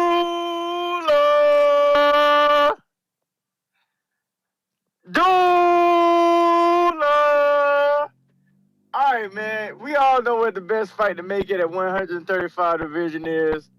Shout out to William Zepeda for putting on the show. But hey, man, it's time to pack your ass up. All them punches, you know what I'm saying? That shit ain't gonna work with us. Yeah, we accurate. Yeah, we got power. You know what I'm saying? We gonna put that shit on you, man. But shout out to you for, you know what I'm saying, getting Lamont Roach out to talk. You know what I'm saying? We all knew he was a C+, B- fighter, but I think William Zepeda showed that he was probably at the B+ level just by his style and like, you know what I'm saying, just throwing all these punches. Shakur is probably like an A+ fighter, so that's why he did have some success against Shakur Stevenson. But yeah, man, it's time, bro. We gotta get William Zepeda and Abdullah Mason going and rocking, bro. That's a fan favorite fight type of fight style. But we got way more power. You know what I'm saying? We in the pocket a lot, and we do way more. And I mean, we may not be the most gifted counter punchers, right, in the whole boxing scene, but I feel like Abdullah Mason cares. He's a puncher, and he knows how to do his shit, bro. He's a body snatcher. So look, when I was watching the fight last night, I didn't see Zepeda deal with the body punches as good as I thought he would. Every time Roach would throw like one or two, it would slow him down, but Roach wasn't adding anything else onto the punches. I was like, God damn. So yeah, I feel like we are the worst nightmare for William Zepeda. I mean, that's the best fight at 135. William Zepeda versus Abdullah Mason, and let's make it happen, bro. But yeah. Also, I didn't really watch the Muratalla fight. I was busy all day, recording and shit. So I got back to Charlotte late. But I would like to see Muratalla versus Tank Davis. You know what I'm saying? I think that would be a good fight. And yeah, let's get the chips rolling. I mean, if Tank can take the IBF belt, because I mean he's a smaller guy, and then go into like a fight with Schofield if he wins the WBA, and then let's make the triangle happen. Let's make that unification happen, bro. The unification at 135 is way better than 147. I mean, you got Rolly Teo winner, you got Devin Haney, you got Ryan Garcia, and then you also have, I think it's Josh Kelly, maybe, or whoever the other 145 is. But at 135, bro, we got Abdullah Mason, the winner, which is gonna be Schofield. We got the matchup between Muratalla versus Tank. And Tank, that's an easy fight for you. Muratalla is probably like a B-, maybe C+ fighter. You know what I'm saying? Even though he beat Andy Cruz, which was impressive. But I don't think Andy Cruz is on that level. He's more of an amateur style. But yeah, man, let's make this shit happen, bro. Abdullah Mason versus William Zepeda. Bro, that shit's gonna sell so much, especially when William Zepeda just had this performance. Bro, let's make this fight happen. You know what I'm saying? Shout out to TBV. I'm out. I had other things I was gonna say, but I definitely want to see William Zepeda versus Abdullah Mason before we get out of the 135 division. And I'm out, Nez. Appreciate the call. All right. Tip, you there? Kenzo. My bad. Yo. What up? What it do? What up? Ain't shit, man. We took a tough loss last night. But I kind of expected it, you know what I'm saying? Stylistically, it was a tough fight for him. I knew Zepeda's output would be a problem for him, for sure. And that was definitely the defining factor. He could have did more work to the body, though. I was disappointed in that. It's like everything was upstairs. He was looking like the same game plan he's basically had for the last couple of fights, counterpunch, and work off the hook. But we needed more work to the body, bro. I'm just kind of disappointed at him as far as that goes. I just needed more body work. He could have slowed Zepeda down with that. You know what I'm saying? Like every time he hit Zepeda with a good shot, you know what I'm saying? Zepeda came back stronger. That's because he was hurt. You know what I'm saying? He was hurt in the moment. So he got to hit him with something back harder. And Lamont just didn't return the favor. So, hey, I mean, it is what it is. Good win for Zepeda, though, man. Good win for Zepeda. It opens up doors. And the Shavenges take a hit, man. The Shavenges take a hit. It's a good thing, I guess. It's a good thing. The Shavenges take a hit, man. So, shit getting funky in boxing right now, bro. Shit getting funky. And another thing, man. Tell William H. Haney I'm looking for him, man. It's hurricane season. we back at number one.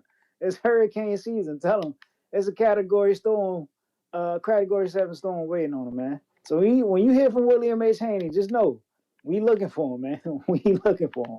Category 7, we back in action, bro. We back in action. But that's really all I got. I ain't really watched most of the fights. I did think, what's my boy from Texas? He got robbed fighting Curiel, bro. I don't know how the judges scored that shit. 100-90. That was diabolical. That judge needs to be fired. I mean, not fired, but banned. You know what I'm saying? Give her the Adelaide Bird treatment. You know what I'm saying? We can't have that. We can't have that. That's that bullshit they try to pull with Rocky Hernandez and Oshaki Foster. That's just flat out nasty, bro. But I'm gonna holler at y'all, man. All right. We got Kenzo. Man, give me my crow, nuts. For Lamont, man. Man, I get disappointed. My little man just got shot, dog. I'm so mad, dog. It's like, bro, you won the first 2 rounds after that. This shit was just like, come on. And it's like, what was the game plan? Just to return with 1 shot, bro? Every time you caught him clean, he responded with 3, 4, 8 combination. Even if you're not hitting, the judges is like, they seeing that, bro. Man. Then my man Paul Crow from Philly got his ass whooped yesterday. I never seen him fight. I just seen he was from Philly. I was rooting for him. Got this shit. Like if he was an amateur boxer, he was slow, everything. I'm just like, what the fuck, bro? But yeah, we still rocking with Lamont, man, till the wheels fall off. I think best thing for him to try to chase that IBF shit, cause Raymond, he said he going to 140 right now, so I was tripping. Nah, he said that was his last fight. Yeah, so I think the best thing for him to do is chase that IBF. It come with the 10-pound rehydration. I don't know. You think? I think he looked better at 40 than 35. I don't know what was up with Lamont last night. I don't know if something was wrong with him. It just wasn't clicking for him. But yeah, man, I gotta get on to pay the ass, dog. I gotta shoot him over there, son, dog. Come on. But yeah, shout out to Peter. That was a good performance. I think that year, you know how most fighters they take a year off and it don't help him. That year, it actually helped him. He looked healthy, fresh. He looked so much bigger than Lamont. I don't know why. He just looked just bigger. But shout out TVV, man. Shout out Lamont Roach, bro. We ride into the wheels fall off, bro. Shout out to you, Ness. That's it, man. All right. Nike, what up? Yo, you got me next? All right. All right. Shout out to the boxing voice, man. Shout out to me. Hey, man, I told y'all this shit was going to be a tough one, man. And I said it. I was like, we don't know what Roach we going to get.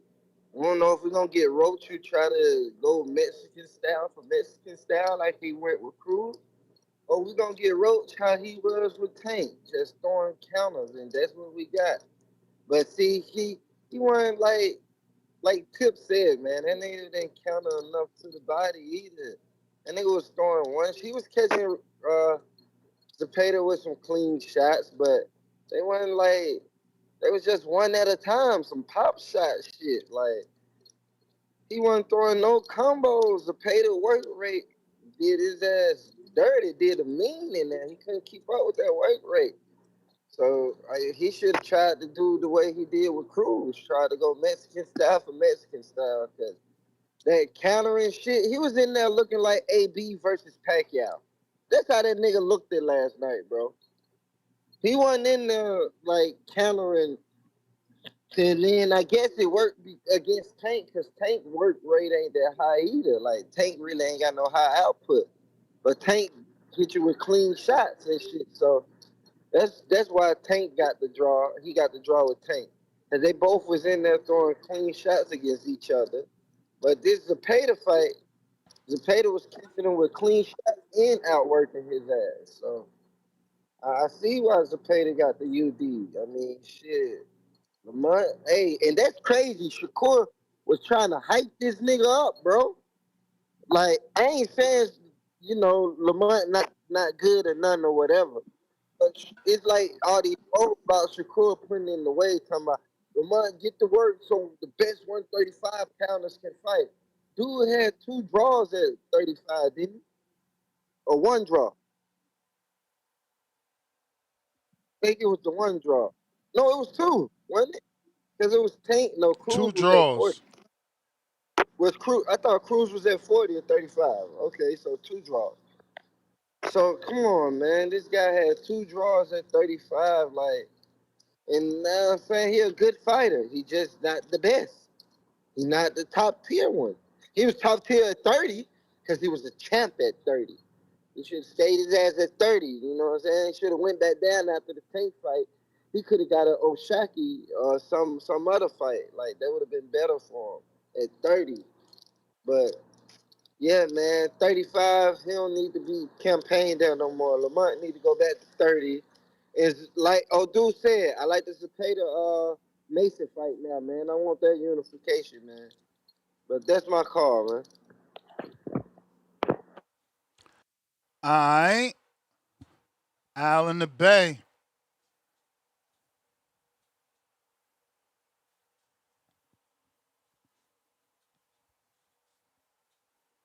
Yo, yo, yo, what's up? What's up? Straight from the Bay Area. Yeah, man, we seeing how good Shakur is, man. You know, he made Zepeda look like he was a chump. And so, that's what we all thought. You know, Shakur picked a lot, broke in, and just destroyed the cat. But we seen, somebody who's, I wouldn't say average, but not on the Shakur level get destroyed by Zepeda. You know? Um,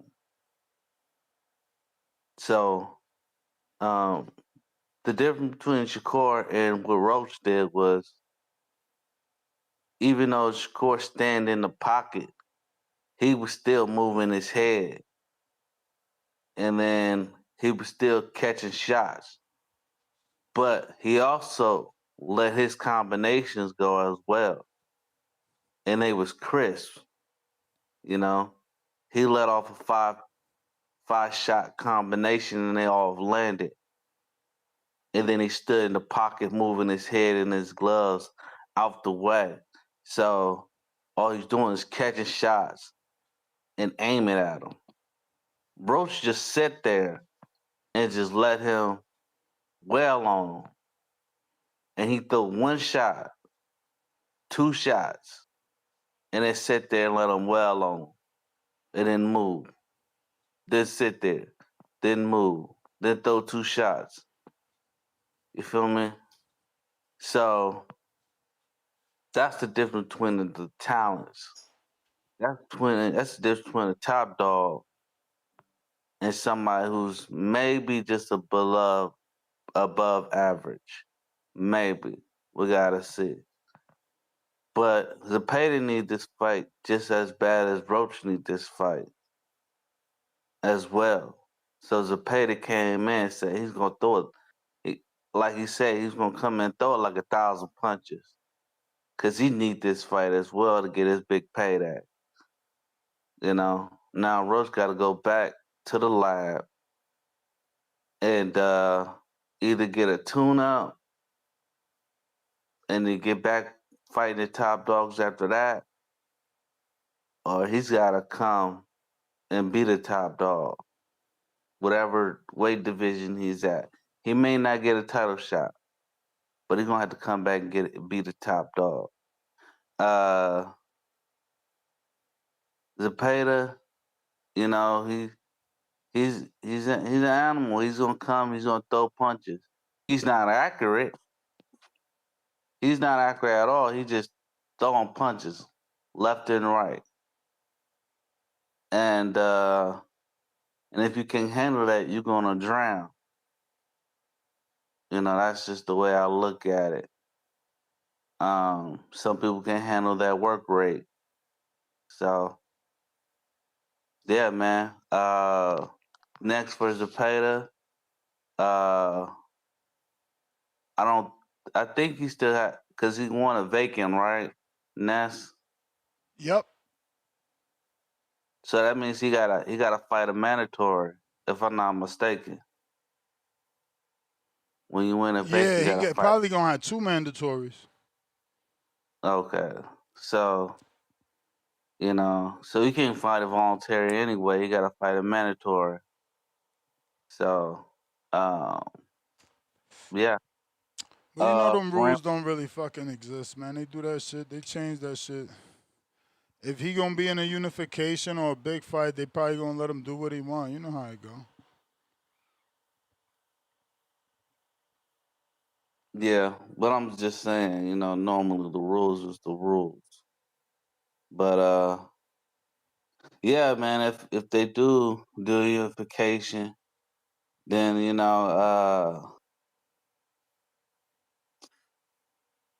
man, I would love to see him with all the champs. There's not a champ out there in 135 wouldn't mind him watching to see if they can handle that. Because even Mason, I'm not even sure Mason can handle that. You know, and I know people gonna say, "Man, Mason got that." If you actually look at the last fight, Mason was getting touched up when what's his name was throwing all those punches. But when he let up and he got tired, that's when Mason took over. So I don't know if Mason be able to handle all those punches because if Zepeda don't get tired, what Mason gonna do? That's the key. Do he got the lock to pick? You feel me? I mean, do he got the skills to pick the lock? And that's my call.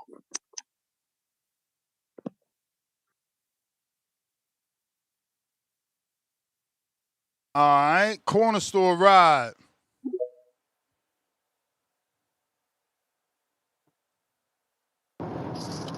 Yo, Ness, you can hear me? Yep. Shout out to TBV this morning, man. What a good fight that was last night. Hey, Ness, I tried to tell my homeboy, man. I texted him an hour before. I said, bro, if you gonna bet, put your money on Zepeda, man. He was like, nah, man. He just got a draw with Tank, and he just got a draw with Pitbull. I said, bro, put your money on Zepeda, bro. He just had a fight. His last fight was Shakur, and from that, I'm telling you, bro, he gonna be a little better than what you think.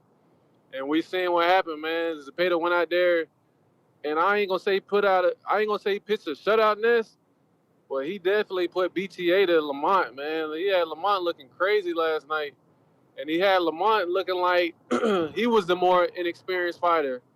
And I think that I'm listening to people try to hype up the Zepeda and Abdullah Mason, and I hear that one dude that always say like Dula. I don't know why he always say that, but he always say that. I don't know if Abdullah is actually ready for Williams Zepeda. I think Williams Zepeda's eyes, shit, the fights might be getting easier and easier in this. You come from Shakur, then you go to Lamont Roach, and then you go to Abdullah Mason. I don't know. I don't know if Abdullah Mason is better than Lamont Roach right now. I think his potential is. I think we can all see that he has the abilities to be a lot better, but can we just say like that he's better than Lamont Roach right now in this? Who? William Zepeda? Nah, Abdullah Mason. I mean, no, you can't say that. You got to see it.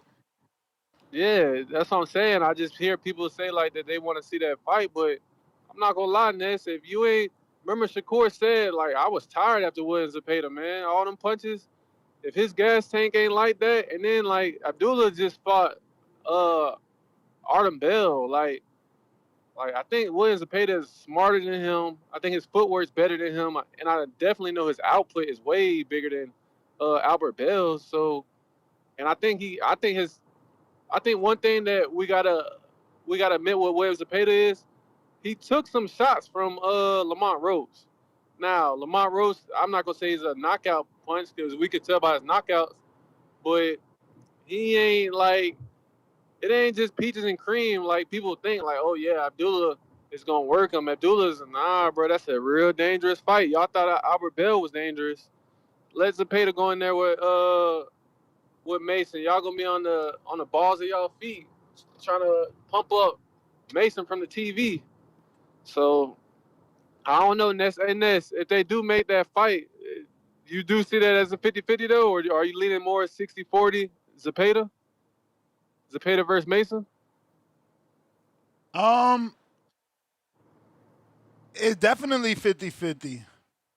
Yeah, I just think like Because Ness, I you don't think know about who it would like, win. I might and lean Zepeda because of the experience.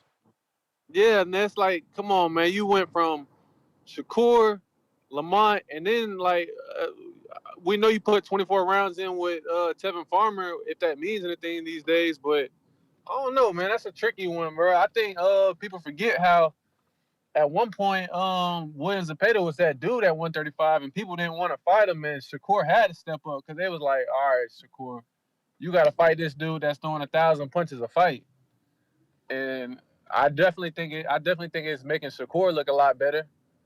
I definitely think that. I think William Zepeda just made Shakur resume increase, and I feel like he can still make an increase. I think if T.O. beats Rolly, Shakur's resume definitely gonna look good. But nah, that's my call though, Ness. Shout out to TBV. Everybody don't sleep on William Zepeda no more, man.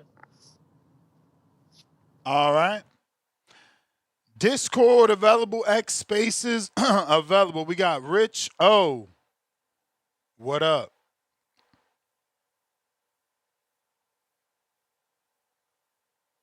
Rich O.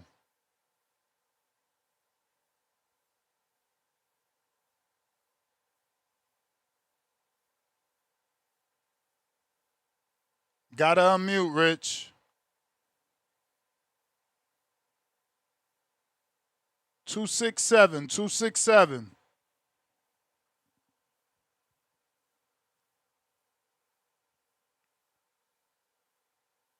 Two, 6, 7.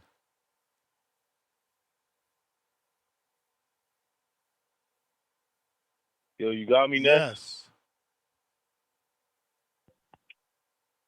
What's the word, man? Appreciate you coming to me, man. Shout out TBV, man. Top of the morning. I finally got a prediction right, man. I picked Zepeda to beat Lamont Roach. I ain't really seen much from Lamont Roach. I knew he couldn't handle that volume. I knew he was gonna win. But shout out to Zepeda for finally becoming the champion. That's big for him. And I don't think he could beat Abdullah Mason at all. Abdullah Mason got a 75-inch reach. He is southpaw. He hit hard as shit. I think he all bad for Zepeda. But that's my opinion. I don't think that's a 50-50 fight at all. Southpaws are the best fighters in the world. But what's my man name? The fight before that fight was Muratalla. He got a lot of hype from that Andy Cruz. I think he needs to move up and fight Lindolfo, or that's his name? Yeah. Delgado. Yeah, the IBF. I think he'll do good against him. That's a Mexican versus Mexican fight, and I think he needs to move up. Because the IBF title is vacant, so I think they could fight for that. And since he's the IBF champion at 135, he can immediately get that title fight. So he could fight Lindolfo. I think that'd be a good fight. And the dude Randall and Curiel, I don't like back foot fighters, man. And he was on some bullshit. I didn't have him win it at all. He was looking good the first couple rounds. He started fading, and the jab was looking corny. Like he was doing a touch jab. Like he wasn't really throwing a jab. Like you gotta really pop that shit. And they didn't kind of remind me of Forge versus Tank. You know what I mean? Like all that back foot shit and all that, you pity patting, you can't do that. The judges just gonna get tired of, man. We just gonna reward the aggressor, and that's exactly what happened. And that scorecard was on some bullshit, but hey, who gives a fuck? You gotta apply that pressure, man. But Conwell, he looked good, but he didn't really change dimensions. He didn't change levels, and you know, he ain't mediocre or nothing like that. He ain't a prospect, but you know, he a basic fighter. He ain't basic, but he just, you know, it is what it is with him. But it was alright. It was a good card. It was an alright card. You feel me? Wasn't too crazy. But yeah, y'all gotta chill on that. Abdullah Mason, he stops the pair. You know what I'm saying? 75-inch reach, he is southpaw, he hitting hard. You feel me? Come on. We gotta stop doing this. Like, you know, Zepeda looked good against Roach, but Roach is 5'7". I mean, Zepeda is 6'5", damn near 5'10". That's why he looks so much bigger, because of the height and the volume. I mean, Roach ain't Abdullah Mason, man. We gotta stop that.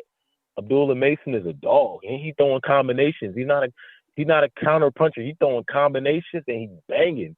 So yeah, y'all gotta pump y'all bricks on that. And it's crazy how people say, yeah, Shakur resume is getting good.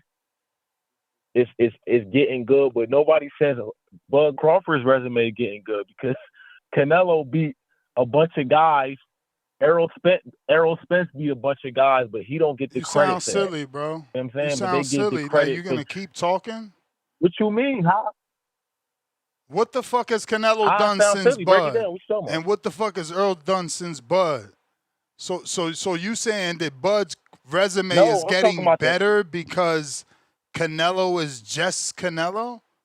No, you got to go on to do something after I beat you. Like Zepeda became a world champion after Shakur beat him. That proves something. That's the B-side, bro. He was the B-side. He was the B-side in them fights. My man. And so was Bud. It doesn't matter. So Oscar De La Hoya, what did Oscar do after he beat Floyd? What you mean, what'd he do? The Floyd era began. I mean, you losing us with your analogy. I'm going off the B-side. If you were the B-side, you absorb all the opponents. That's how I feel. What are you even talking about? What opponents you absorb? That's how. What are you like? Really? What are you talking about? All the niggas that. Bro, all the niggas that he beat, Canelo, Errol Spence, you absorb that. Yeah, you beat the guy that beat the guys. That's my take. That's how I see about it. Yeah, That's how okay. So you beat Canelo, but that don't got nothing to do with your resume looking better with time if Canelo doesn't go on to do something after you beat him. That's not how I look at it. All right, well, you know, you got to do your research. That's not how I see it. When you the B side, you absorb all the opponents, the past opponents. That's my take. I mean, that's Bruh, you keep saying that shit out loud. It don't really matter, but and it don't make no sense. When you're the B side, you're supposed to lose, and you absorb all the opponents. What does that mean for the third time? Bro, it's the triangle theory in boxing, brother. Just tell us what the fuck it means. You making it so hard. Look, you got motherfuckers saying next caller, man. Just tell us what it fucking means to you so we can understand you.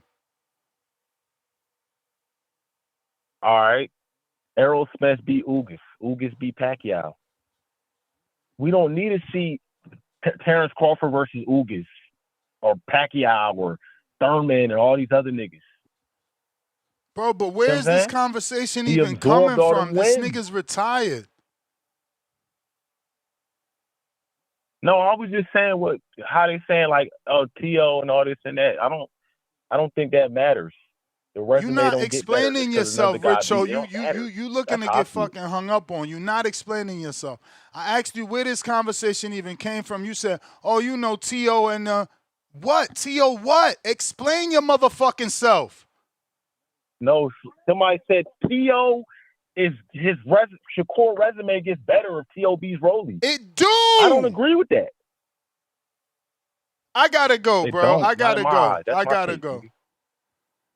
This nigga's All right. crazy as hell. How the fuck you get a win and become a champion after you lose a belt and your resume don't get better? Jesus fucking Christ. On a Sunday. The brain fog with y'all is disgusting, man. Y'all gotta get y'all life together. This shit don't make no fucking sense, man.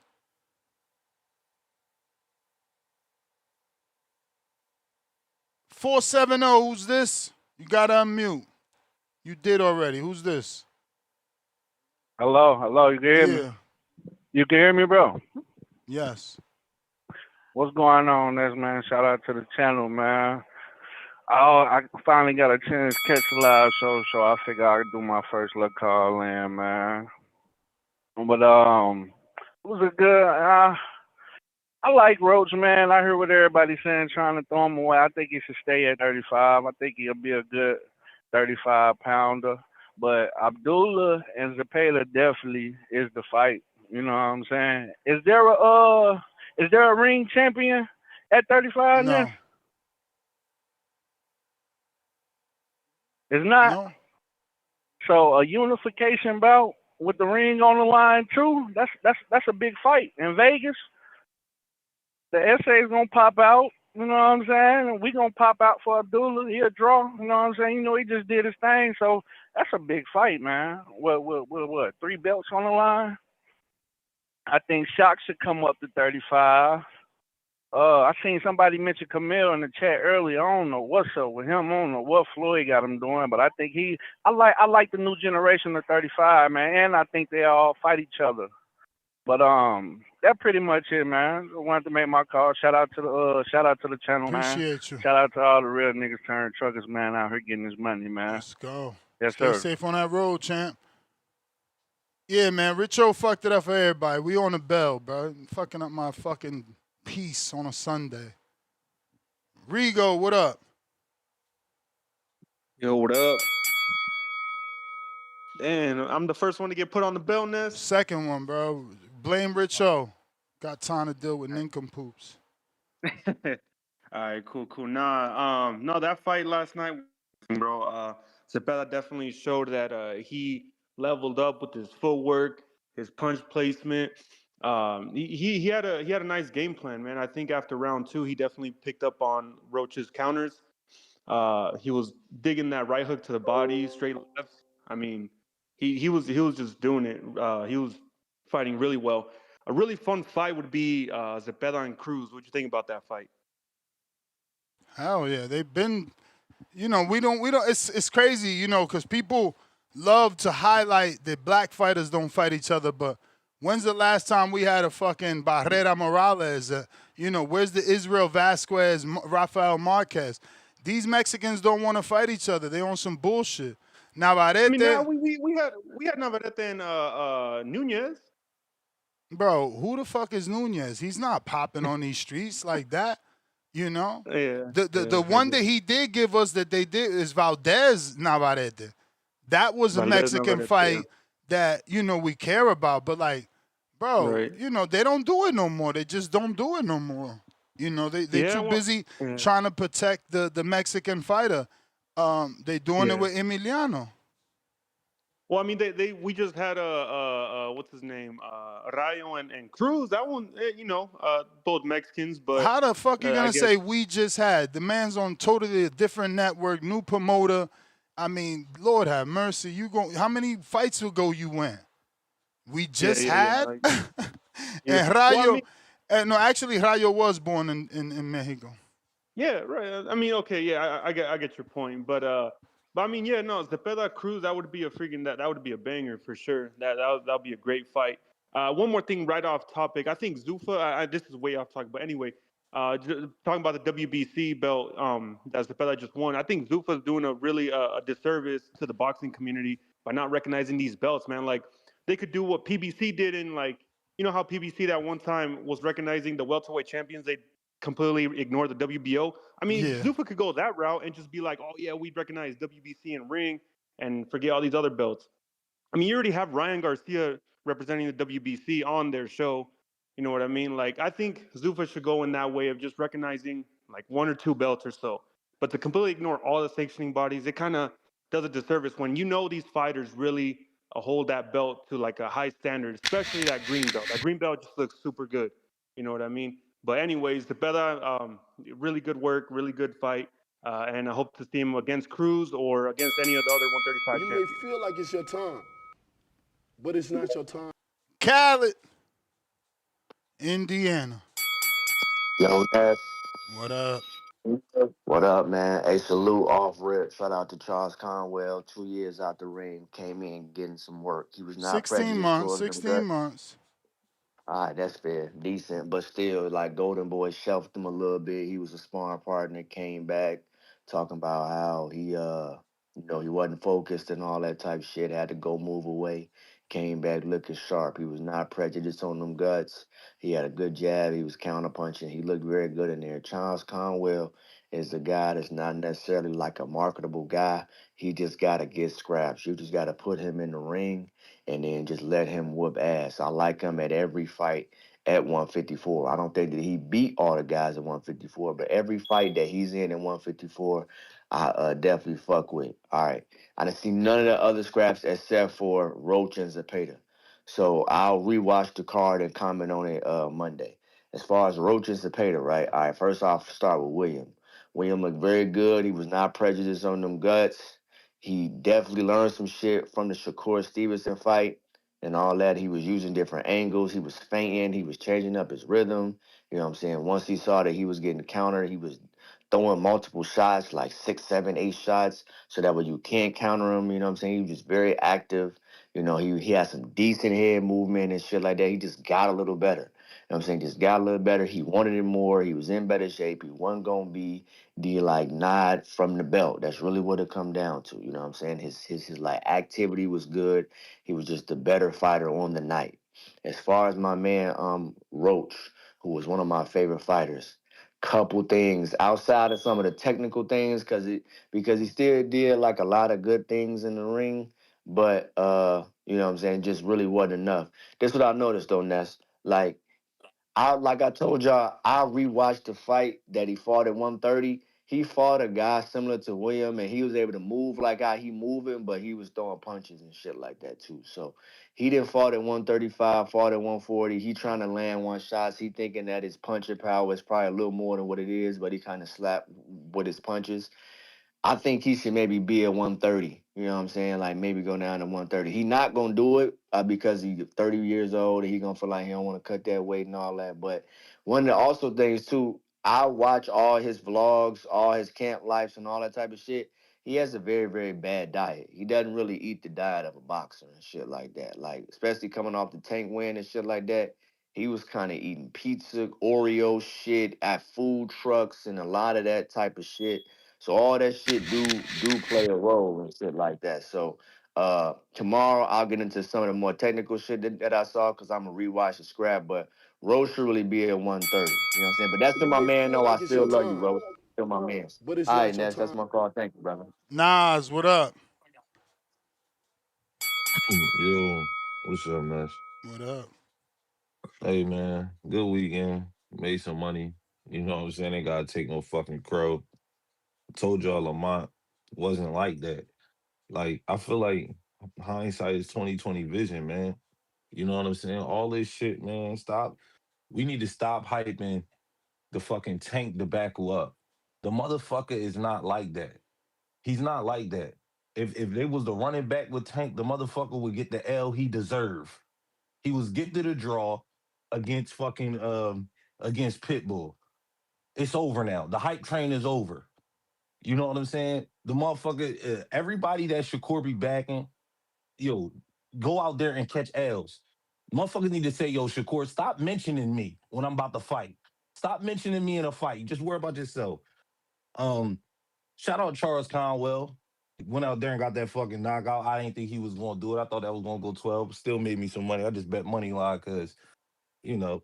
Um uh Raymond Muratalla, yo, I mean, he really he really didn't. He really didn't. I'm watching this fight now because it's like, I guess he warmed up, but like I don't know. He didn't look.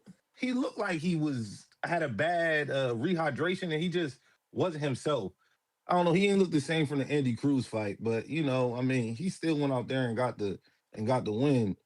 Um, I just want to go back. I thought that fight between Zepeda and Shakur was closer than what the scorecard and what people were saying. I thought it was a closer fight. You know what I'm saying?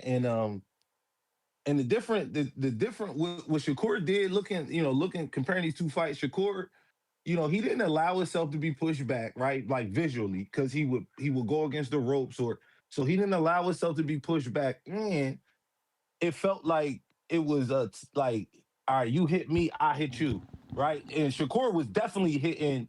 I mean, Lamont was hitting Zepeda clean, but the exchanges, I just felt like Lamont was losing the exchanges. With Shakur would dictate the exchanges, and to me, a lot of times they look like back and forth. Shakur would start punching on Zepeda, and it would be clean, and the crowd would be going crazy. And then Shakur will fall back, play defense, and it was just back and forth. But Shakur ultimately won, and I just, we talking about what's next. I think it's nasty how Shakur is in these ring rankings at 135. He is the ring champ at 140. Why is he in the ring rankings at 135? I got the pound. Why is he in the ring rankings at 135? It really muddies up the fucking water. Because I would like You may if feel like it's your time. My boy Abdullah could get if Abdullah could get the unification. If he can get the unification and make it for the ring belt with Zepeda. That would be a good scrap, but what muddies the water, you got motherfucking Shakur just sitting in the rankings up there. That's fucking ridiculous. So I think everybody talking about it. I think it's way too soon, and Abdullah be in a war after motherfucking war after war. But that's what it is when you're a champion. I think Abdullah knocks this dude out. Right? It's hard to be a Shakur and say we're gonna outbox him like Shakur did. Um, no, I think Abdullah got to sit this dude down. He had to sit Zepeda down, and I think he got the punching power to do it. Like the last caller was saying, I don't think Roach should be competing at 140, or I'm sorry, 130. What was that fight last night? 135. Yeah. I don't think he should be at 135. Like I just don't think he can hang with them boys, right? Pitbull, he was sitting on the inside with Pitbull, and Pitbull he put him down. Zepeda had him looking bad out there. He almost looked like he wanted to quit out there. So just go back down to, do what's good for you, bro. Just do what's good for you. Just, you know what I'm saying? 130. Ain't Andy Cruz going down to 130? Mm-hmm. Hey man, if you want to keep, because at this point it looks like cash grab. I understand that you're trying to work your way uh back on top to be a champion, but you're not ready. So maybe go down there and go see what Andy Cruz talking about at 130, right? I mean, if you want another big one, because I think that'd be a big fight. I think you're gonna fucking lose again, but it is what it is, man. I was able to make some money this weekend, had a great weekend, another great weekend of boxing, a great card. I didn't even get to watch that other card earlier in the day. Um, so I ain't nothing to talk about.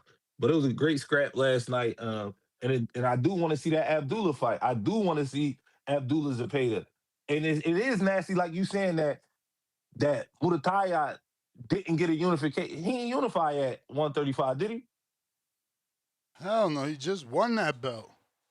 Yeah, it's nasty, and it is what it is. I think he should, but he can't. I'm looking at the fight now. It don't look like he'll stay. I would like to see Muratalla versus Zepeda too, but you can only have one, right? If so, let's see what Muratalla I mean, do. that could happen because it won't be a rehydration with the IBF because it's a unification. But he made it clear he moving up. Well, that's my call. Now, shout out to you. I'm listening to Pound, and you have a nice day. You too. Appreciate you. We right back at it. Bathroom break. What up, what up, what up, what up? What's going on, ladies and gentlemen? Welcome back to another edition of the Boxing Voice. Yes, GTO. Two-tone superstar. Shout out to the motherfucking boss. It's easy to kill a fish. You just gotta pour poison in the water. Two-tone said he need another hit. Hold on, Ness, you know Mozzie with the I'm gon' stick you with this jab and it's gon' hit just like a brick. Tone on commentary like you can't believe this. Can't believe this. What up, Star? You know she promote the health. You know we promote the squabbles. We don't wanna hear no talking if you ain't gon' run the squabble. Know that hook gon' leave him drunk, have him loopy like he Charlo. When I hear that bell ring, he smoke just like a blunt. I hit up Nessie, got the link. I left him pesos with the run. I need that goal like Michael Spinks. Need that cover of the ring. Beat him bad like Billie Jean, like OC did round one. I put that paper up on this fight and it's gon' end in round one. Come on, Tone, you know the fight. After this, let's roll one. And we got yams pulling up like it was Turkey Day or something. And we got yams pulling up like it was Turkey Day or something. There's something. Border wars, border wars, border wars, border wars. Trees came with the drink, don't trip, bro.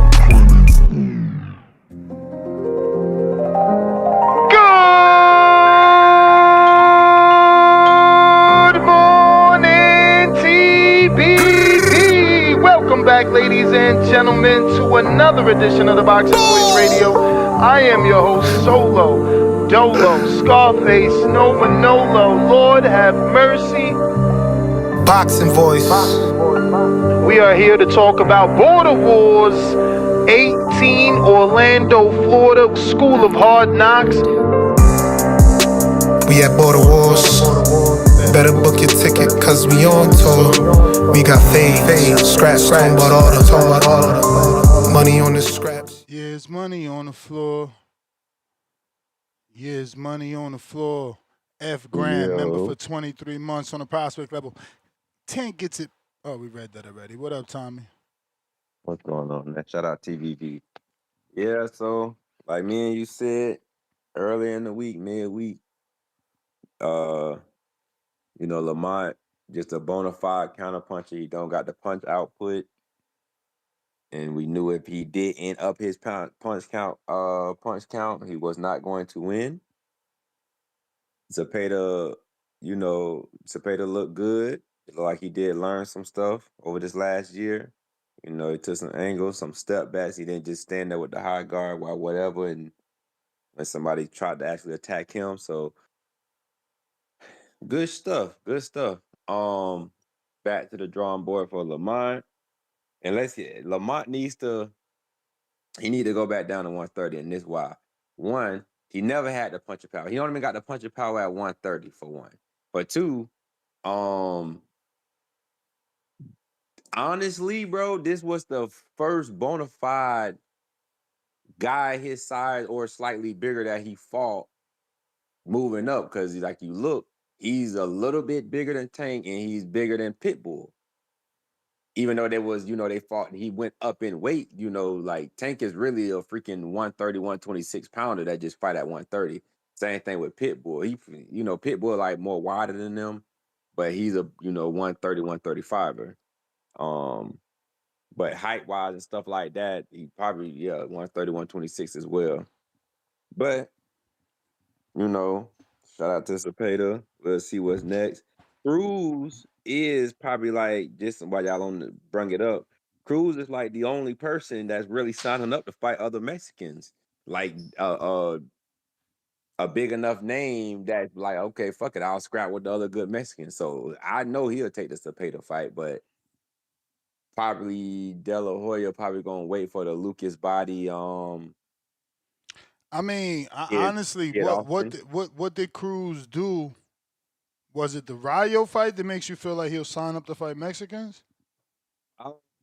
Rayo, the dude he fought, the other Mexican dude he fought, they went like a nice 12-round battle, and then he was supposed to do a rematch with somebody else, but the guy got hurt or something.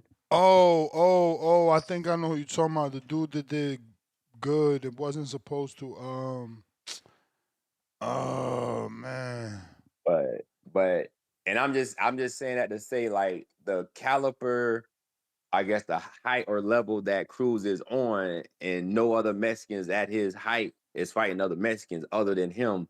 Period. And Navarrete too, but uh, yeah, that just to say he has fought other Mexicans. They're not on a quality as him, I guess, but he's still signing up to fight other Mexicans, no matter at least giving them a chance. Yeah, that's why I highlighted Navarrete, right? Like, cause that's what I'm Yeah, talking about. Like Eric Morales, Antonio Barrera is high level, not just a regular Mexican. and That's like and the guy Miguel Shakur fought Medueno too. and Raymond Muratalla. Yeah, that's two Mexicans, but that's not what we talking about. Yeah, yeah, for sure. But and it's a PBC thing too, so let's not forget that. But not everybody, crossing the What you streets mean and with this, that, and the Cruz? third. Well, Navarrete, he's on top rank that got other top Mexican fighters or Yeah, high name, and PBC really didn't like that. So, but we'll see, that everybody crossing the street now. We'll see if somebody offer Cruz another Mexican to make a high, Mexican yeah. I bout mean, like it, that. it should be Zepeda, but Yeah, they for sure, both for they sure. both in two different divisions and arguably champions. Nah, man. The I other really one is think I really interim. think Cruz. I really think Cruz can still make 35. It's just they offered him. They were just trying to stick with their PBC guys with names. So they made him not made him, but they offered him Rolly at 140. That's what got him to 140. And then okay, now the Rayo at 140. Okay, cool. Now that. And then you do the Lamont Roach, but PBC was really just trying to get Lamont Roach beat, which I feel like Pitbull won that fight, but they called it a draw, whatever. So,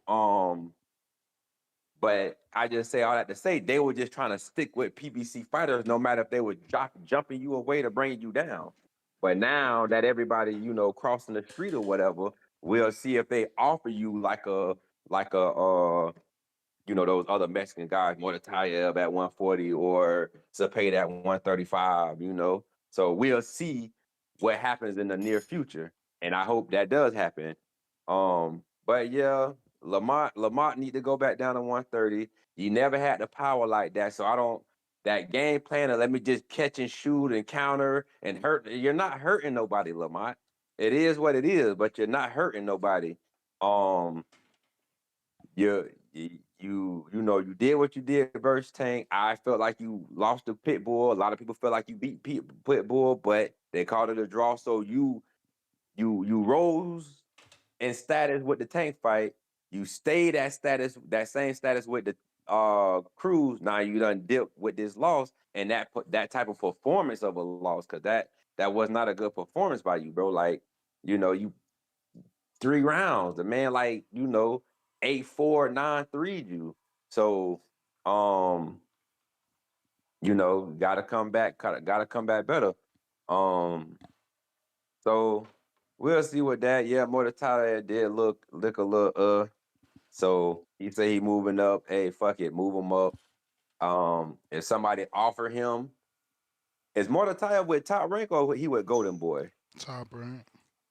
Okay, cool. So, I mean, we will see if Oscar throws the money out there to make him stay. And then, like you said, it's IBF, so you won't have to do that 10-pound rehydration thing. So if the money was right, we'll see if at least he'll try to stick to make that money with Zepeda. But if he feel like he was getting drained no matter what, and he know how Zepeda comes, he might not take it. He might, it I just mean, he depends how the said money in the looking. post fight he moving up. He going to 140. I mean, I And know, I and know, he I know, but said money that talk. there was but it's not gonna be more money than Shakur. So there was an offer for him to fight Shakur at 35, and they told Shakur no, 40. So if the money ain't good enough to fight Shakur at 35, how's it gonna be good enough to fight Zepeda? Now, is there a world where maybe the money's good enough because in his eyes he's like, all right, this is not the threat of Shakur, so I could take less money to fight him at 35, but I highly doubt it. True. And on top of that, was it Was it a quote unquote turkey sign, offer, or was it a DAZN offer or a top rank offer? Like and those people offer different money, and we know who offers the most. So, Yeah, but that shit shouldn't even be a conversation. Like, if we about to start making a lane where dudes could beat Keyshawn and not take the offer from your promoter because you waiting for a turkey deal that we don't know exists, it's unfair as us. well, no, Because it's yeah, like no, we giving you a that's why I pass said that we don't know exists. At least Devin had nah. I'm a not. I'm not contract with giving the Turkey. pass. I'm just stating not the fact that money is different when it comes from basically turkey. Yeah, but you can't be holding out. Like Muratalla can't hold out for a turkey deal. Like this is what I'm saying. Y'all niggas make no fucking sense. How you holding out for a turkey deal? You never even been part of a turkey fight. You not a turkey fighter. You ain't even an ambassador. I'm not. Listen, okay. So it's like, you're right. for you to say that he might not take it because turkey paid different, you ain't even a fucking turkey fighter. That shit don't concern you. Okay, so let me start off saying you are right. So I'm not arguing what you're saying. No, I ain't trying to argue. I'm just saying in general, like, fighters that's not with turkey can't just be thinking about turkey purses. Like, now you in turkey pockets. He don't even fuck with you. Like, let the nigga take you out on a date before you start asking for some pussy. With what you're saying, you're making it seem like people who turkey don't fuck with never got offered a turkey bag, which that is absolutely false. Turkey has they get a bag. They get a money. bag. I mean, I don't know about bag. They get a B-side offer. Well, yeah. Well, okay, but that's what But the B-side offer from Turkey has been explained that it's better than B-side offers from a lot of other promoters. For sure, bro. We already agreed on that, Tommy. My disagreement with you is that you putting in the universe that there's a world where these fighters can hold out for a purse that doesn't belong to them. Because they ain't no turkey fighter. Hold out. I'm just saying who offered it. But that don't even matter. So you're right. I can see you're right. That don't even matter. So, and before I go about this Keyshawn thing, yeah, bro, you was out here selling us wolf tickets. You were. I don't know how much you thought. Whatever. I can't tell a man how much he's worth, but I can't tell a man to be realistic about it. And correct me if I'm wrong, Ness. For the most part of his, back end career, when Floyd offered somebody a contract, didn't he usually offer them double the amount of the highest purse before him? I couldn't tell you that, but what we did talk about is Victor Ortiz being offered 2.5, making 2.5 to fight Floyd, and Keyshawn turning down $3 million to fight Devin. So yeah. So and boom, there you fucking go. And inflation is real shit, and life costs more than it did back then. I get that, but at the same time, Tommy, I gotta go. I ain't even throw your ass on the bell. All right, bro. Shout out TBV. Forbes.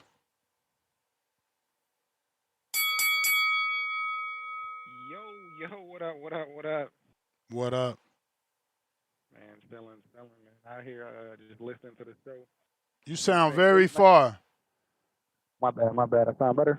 No, muffled now. Nah. How about now? Yep.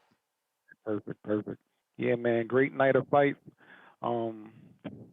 I really ain't never called to talk about them fights, to be honest. I called to talk about Rizzo. Keep saying my name, Rizzo, relax. You sound like me and you already fought. You sound confused as hell already. Like, cut it out. I'll see you when I see you. Stop dreaming about me. You know what I mean? I'm here. I'm going to see you. Ain't no need to worry. 180, meet me there. But yeah, man, like I said, I just called to talk about Rizzo, man. Man, sounds silly as hell. Start calling that dude Sillios. You know what I mean? But, yeah, that's pretty much it, man. Great night of fights. Rizzo, stop calling my name. All right, champ. Y'all need to lock that fight in, man. Y'all really gonna fight. Y'all need to get ahead and pay them fees, and let's lock in that Border Wars date. Let's get this thing started. Because Coach Jason Galarza's ready. He's cool with Halloween. He made a fucking thumbnail and everything. So we just got to get the word. Alex, what up?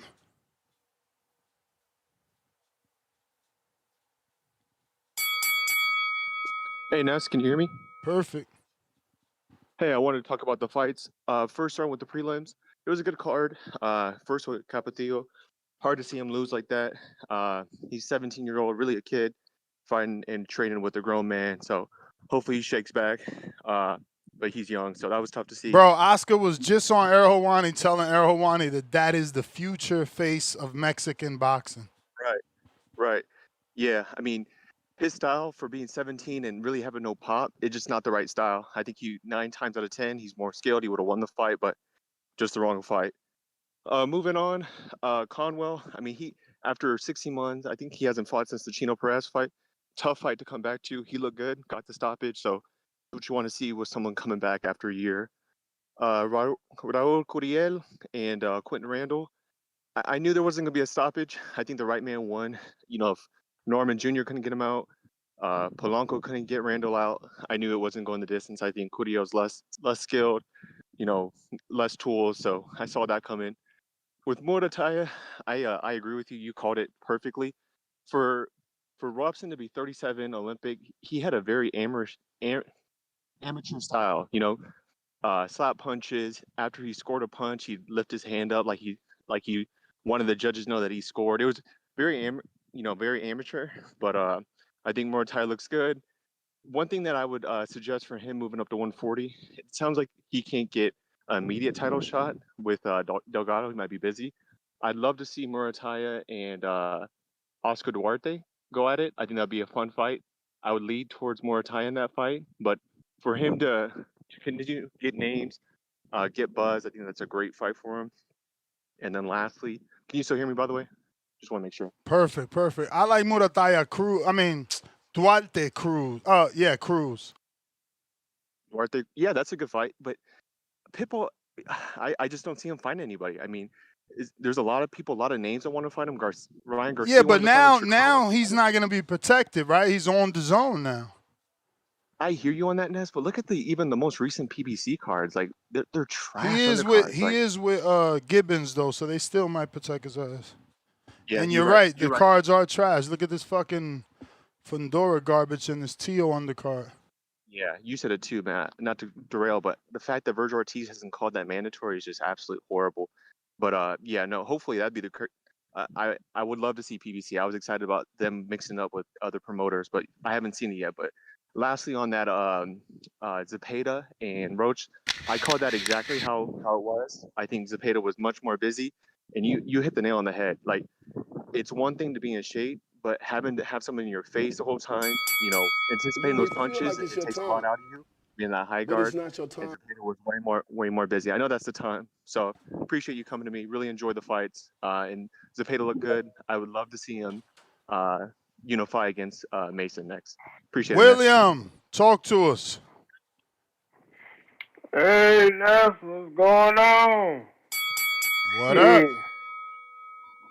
Man, hey, I gotta give William Zepeda his props, man. He did his thing, man. You know what I mean? Roach wasn't letting his hands go. I think Roach need to drop down. I think Roach need to drop back down to 130. Cause his power is not following up at 135 or 140. So he's gonna have to drop down to 130. But Muratalla, he's vacating the belt. I wonder who's gonna fight for that vacant belt since Muratalla is moving up. Man, I don't know who's gonna fight for that vacant belt. And oh yeah, I gotta say this, man. Keyshawn Davis has officially won the dumbest fighter in the world trophy. The dumbest fighter in the world trophy. He got to be probably one of the dumbest idiots ever in boxing history, boy. Lord have mercy. For you to go and you turn down $3 million, and then and then turn down the first bid, which was more money than he ever had made from before. That just proved to be, I mean, he didn't want to fight Devin Haney. He didn't want to fight Devin Haney. He was all bluff. He was all talk. He didn't want to fight Devin Haney.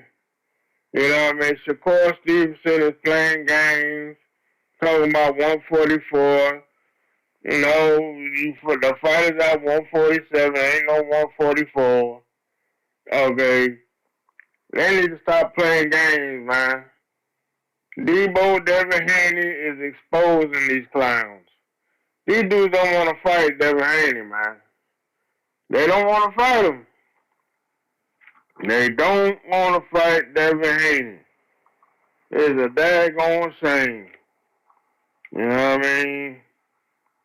And man, it's and then the box and the next big fight is gonna be what Rolly versus Teofimo. That's not happening until like what That's the the 20. bell, champ. But it's not your time. Borough City E, what up?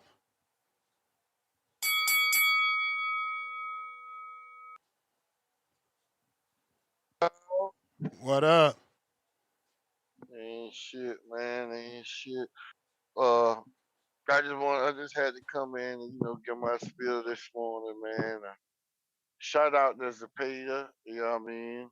He came out on top last night. Highly contested. Highly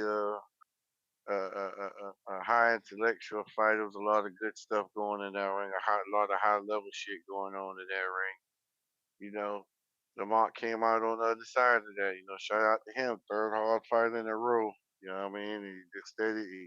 That's what happens when you fighting these young guys in their prime and you taking these fights back to back.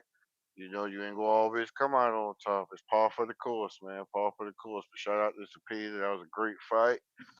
Uh, it's a lot of good things in the future for Zepeda now. A lot of nice fights. You know what I mean? To Raymond Muratalla.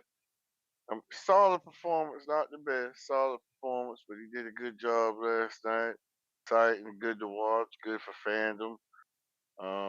I wish him the best. I see he said he moving up to 140. Yeah, he moving up to 140.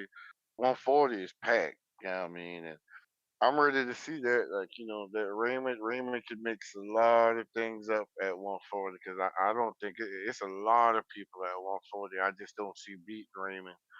I think him and Shakur on par for a collision course soon. Um, what's his name? Conwell looked good last night. You know what I mean? He looked like a good stay busy fight. You know what I mean? He looked like somebody you bring to fight your champion, and he'll help put on a good show for the arena for your fan base. You know what I mean? It was a good little day of boxing yesterday. I just want to say one thing. If it was funny as hell, man. To watch Shakur playing just fall apart was hilarious. It is hilarious. Yeah, they thought they backed him into a corner, and the whole time he walking them into a goddamn trap. To make Keyshawn put this nigga petition for the belt, then ran, and then Shakur thought, oh well, I'm gonna go beat the guy that drove it tank, and he swear he had it all lined up. No sir, you don't. No sir, you don't. Come to 140. I'll send the file for going over. Come to 147. Come to 147. It didn't work. All you got is pie You on may your feel face like right it's your now. time, It did not but work. it's not your time. Roach didn't underwhelm. He didn't underperform. That was a great performance. Zepeda was just a better man. We all knew. Well, a lot of people knew that output is just hard to deal with, and you got to know how to stifle that. You know what I mean? And Shakur was able to. He wasn't. I want to know where he go at from here. I want to know where either you got to go fight Gary Antoine or some, maybe give us Pitbull Cruz. You have to give us something at 140. So you have to give us something worthwhile at 140 because right now you look like a clown. They destroying Keyshawn and Shakur all over the internet. Um, and I know this is about Zepeda and Roach. I don't mean to steal the shine, but we all knew what was on the line with this fight right here. We all saw the play right before our eyes. They was hoping. Even Shakur, he publicly said he was hoping Roach won because he was just hoping to get that win over that guy that drew with Tank that to start to separate himself and point that he could be the one to beat Tank. But I'm sorry, it don't work. I don't know why you keep looking for a Tank fight. The man didn't show now. It's been 3 separate generations that he's not going to fight a champion at his weight class. It's just over with now. I don't know why you're waiting on that. Your best bet, you just be the guy that's going to 147 to challenge for a belt. You just beat Tio. And then his next fight is going to 147 to challenge for a belt. So I don't want to hear these weight excuses no more. Come to 147, be a man, fight that man at his full strength. He's going to fight you at your full strength. Come in clean, and we got to fight here. But right now, it's just disgusting, man. We all saw the play backfire in their face. If this is the double barrel shotgun that Jay Prince was talking about, it must be filled up with sticks that say bang at the end, cause they damn sure don't got no bullets in it. There ain't no slugs or no buckshot in it.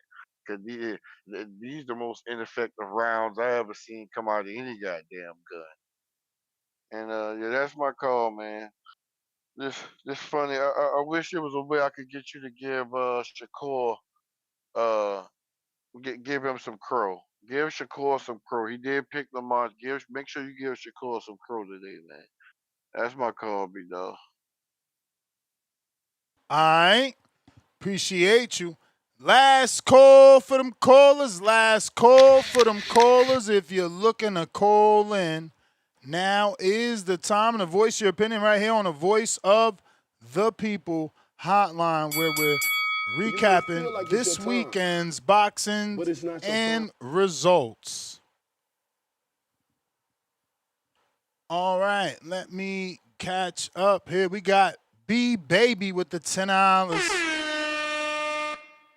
He always knocked out the so-called best defender, so I really had Roach losing this fight.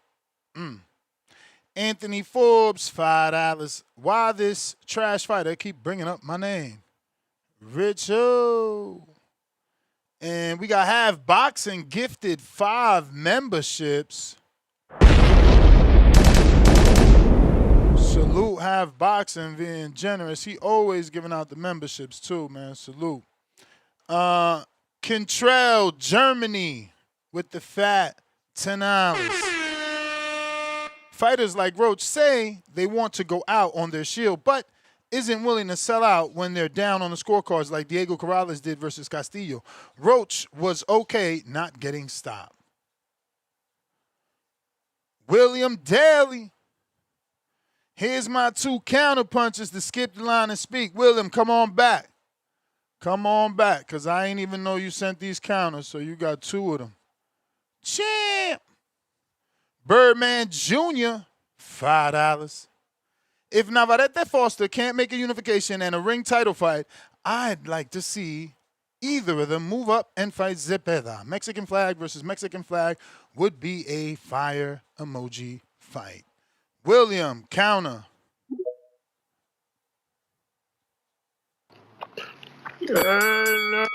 What up? Yeah, man. I was saying, I was finna saying, that on Keyshawn is the dumbest fighter in the world. And, he should have accepted the $3 million when they offered it to him. And then Bill Haney went on Twitter and said that the Shakur Stevenson, when they offered the catch weight for 144, Bill Haney said he shut that down. He said, we ain't doing no damn catch weight. We fighting out 147. He said that they thought that he was gonna drop. They thought Devin was gonna drop the belt, but he said that Devin ain't dropping shit, but he's nuts. He said that on the Twitter. But yeah, man, these dudes are playing games, man. But shout out to Devin Haney for exposing these lanes. Shout out to Bill Haney for exposing the shenanigans that these clowns was doing. You know what I'm saying? But yeah, man. But yeah, that's my call, Ness. I'll hear you tomorrow. All right. Ringwald.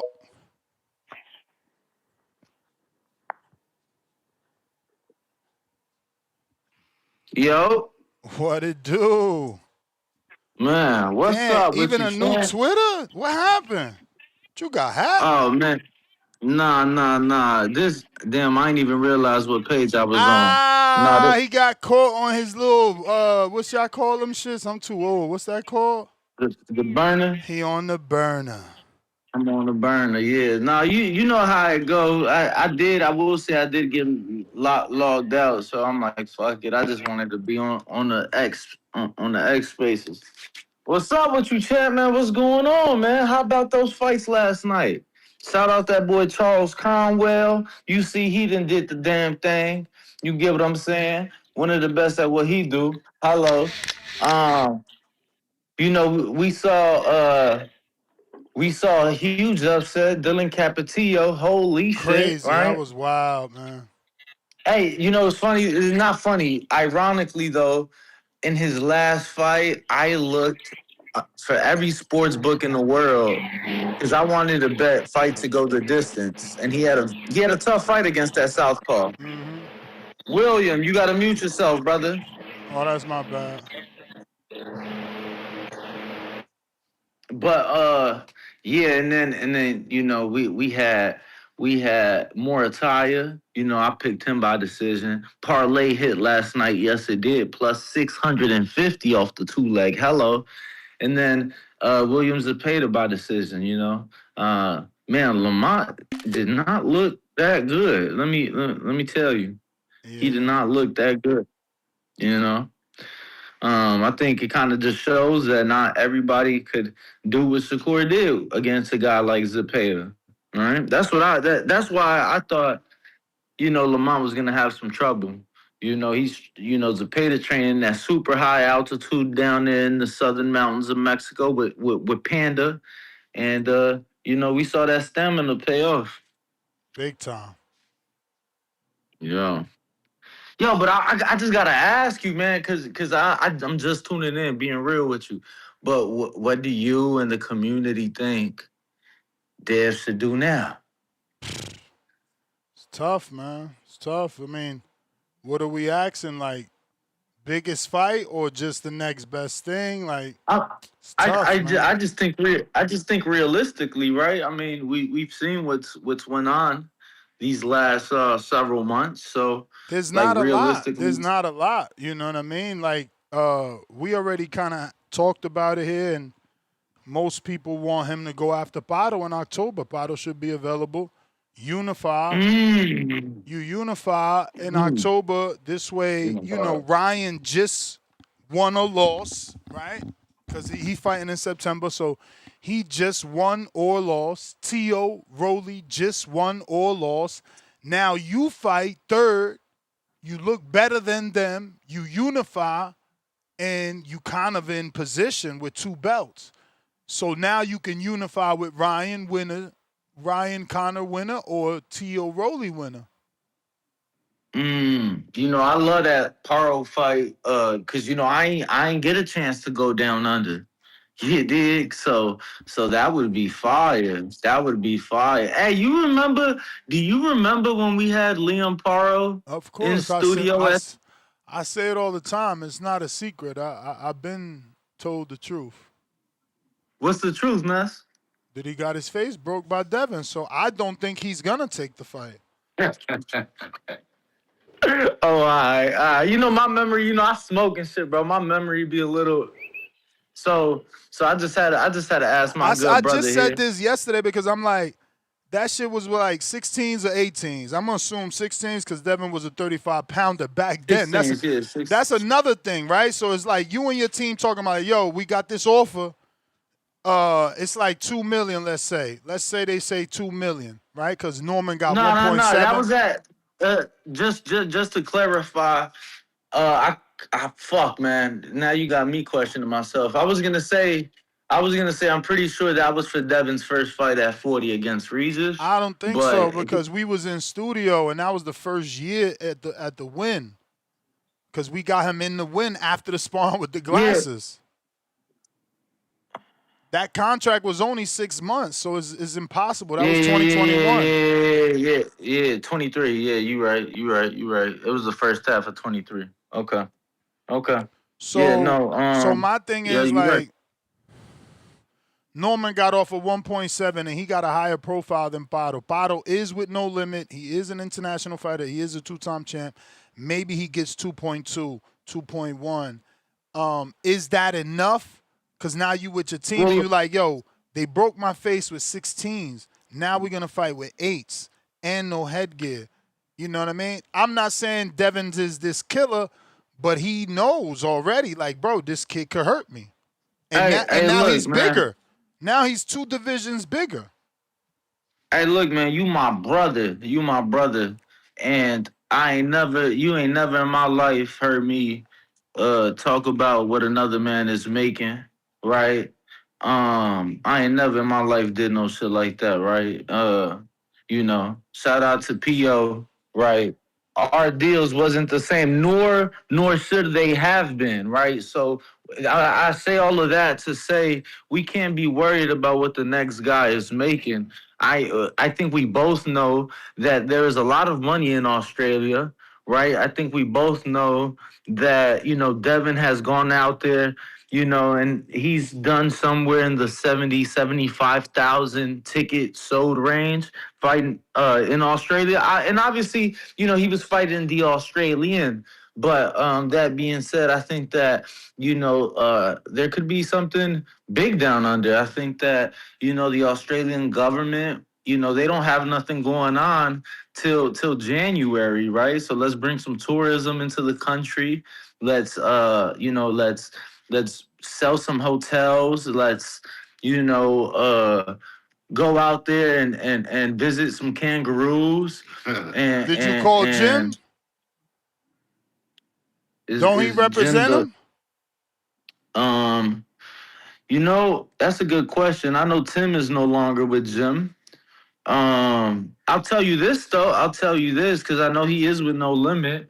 You know, and this is not me speaking on behalf of anybody, but I know that you know, Bill has a great relationship with, you know, honestly all people in the business, as the great businessman he is, no pun intended. You know, so I know that Bill is more than capable of working with, you know, the biggest and the best in the sports, and you know that's to include No Limit. You know, but you know, everybody's calling, bro. Everybody's calling. I mean, and I don't blame Brian, right? Brian is calling. Brian, I don't blame him. He's No. I know I'm not I'm not in the car, but make sure my message get relayed. There's nothing against Brian, but we can't go back to that. No, we don't. Off of him knocking over a can. I don't think nobody wants that right now. Now, I don't know. Is he number 2 for is he the next guy in the ring rankings as well? Because, you know, maybe for the ring. Okay, but even still, right? We don't, you know, even still. But I'm just saying that to say everybody's calling, and I get it, right? I get it. You know, I think right now, probably more than any other time, you know, it's, you know, I personally would feel like, man, it's great to be in Devin Haney's shoes this morning, you know?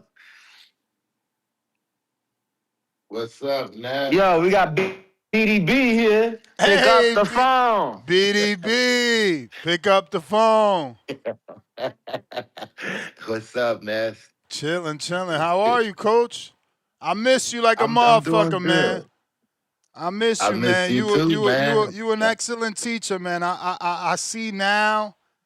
God damn, I see now how much I need you and miss you, bro. It's not the same at all out here. It's not the same. I appreciate The you. coaching ain't the same, man. So salute to you, man. I really appreciate you. The way you do what you do makes it easy to soak it in and understand it. And it just works well. Again, I miss you. I wish you had a fucking spot out here. I miss you too, Ness. I miss training with you, man. Hey, Ness, you gotta let these people know, man. We got real teachers around here. Yeah, nah. You dig? Be the We got, truth. you know what I'm saying? We got Underrated, real man. teachers. Underrated. You know what I'm saying? BB, he sit back and you might hear him, but you know he ain't gonna be the one to really. But we got teachers around here, blessed to learn from the best in the world. You know it, but man, I just wanted to tap in with you. I know you was on your way out, man. Just wanted to tap in with you and the people, and you know, we got to go train. You know, we still working. We got to go train on this beautiful Sunday, but yeah, champ, just wanted to tap in with you, man. All right, champ. Appreciate you, man. It's funny because You got Brandon it. in Houston was like, "Yo, get in touch with Danny and get him on," but you know, you was going through the Yeah, traveling. no. Yeah. It's all good. You know, we tapped in. We've been listening. So I'm like, man, let me jump on here real quick and shit. I couldn't even figure out. You know, it's the new account. Couldn't even figure out the whole spaces and the whole shit. I had to, but yeah, no, glad I got to tap in with y'all, man. All right.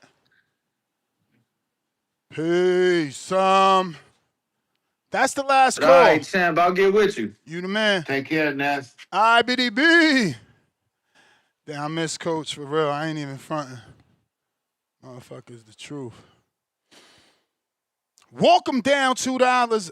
Laughing my ass off. We want Dev and Boots. Ness better than Bottle. Yeah. But that requires Devin to move up. And, you know, until he say he ready to move up, I'm not telling him to move up. Just because he got Boots on the list, you know, there's no time frame on that list.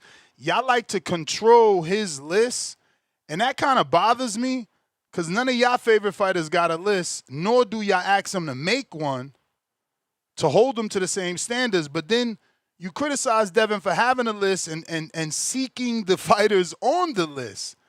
It's like, bro, sometimes I hate doing this shit with y'all. I can't wait for him to retire to see who's the next guy that's going to receive this much hatred. But I'm out. Peace.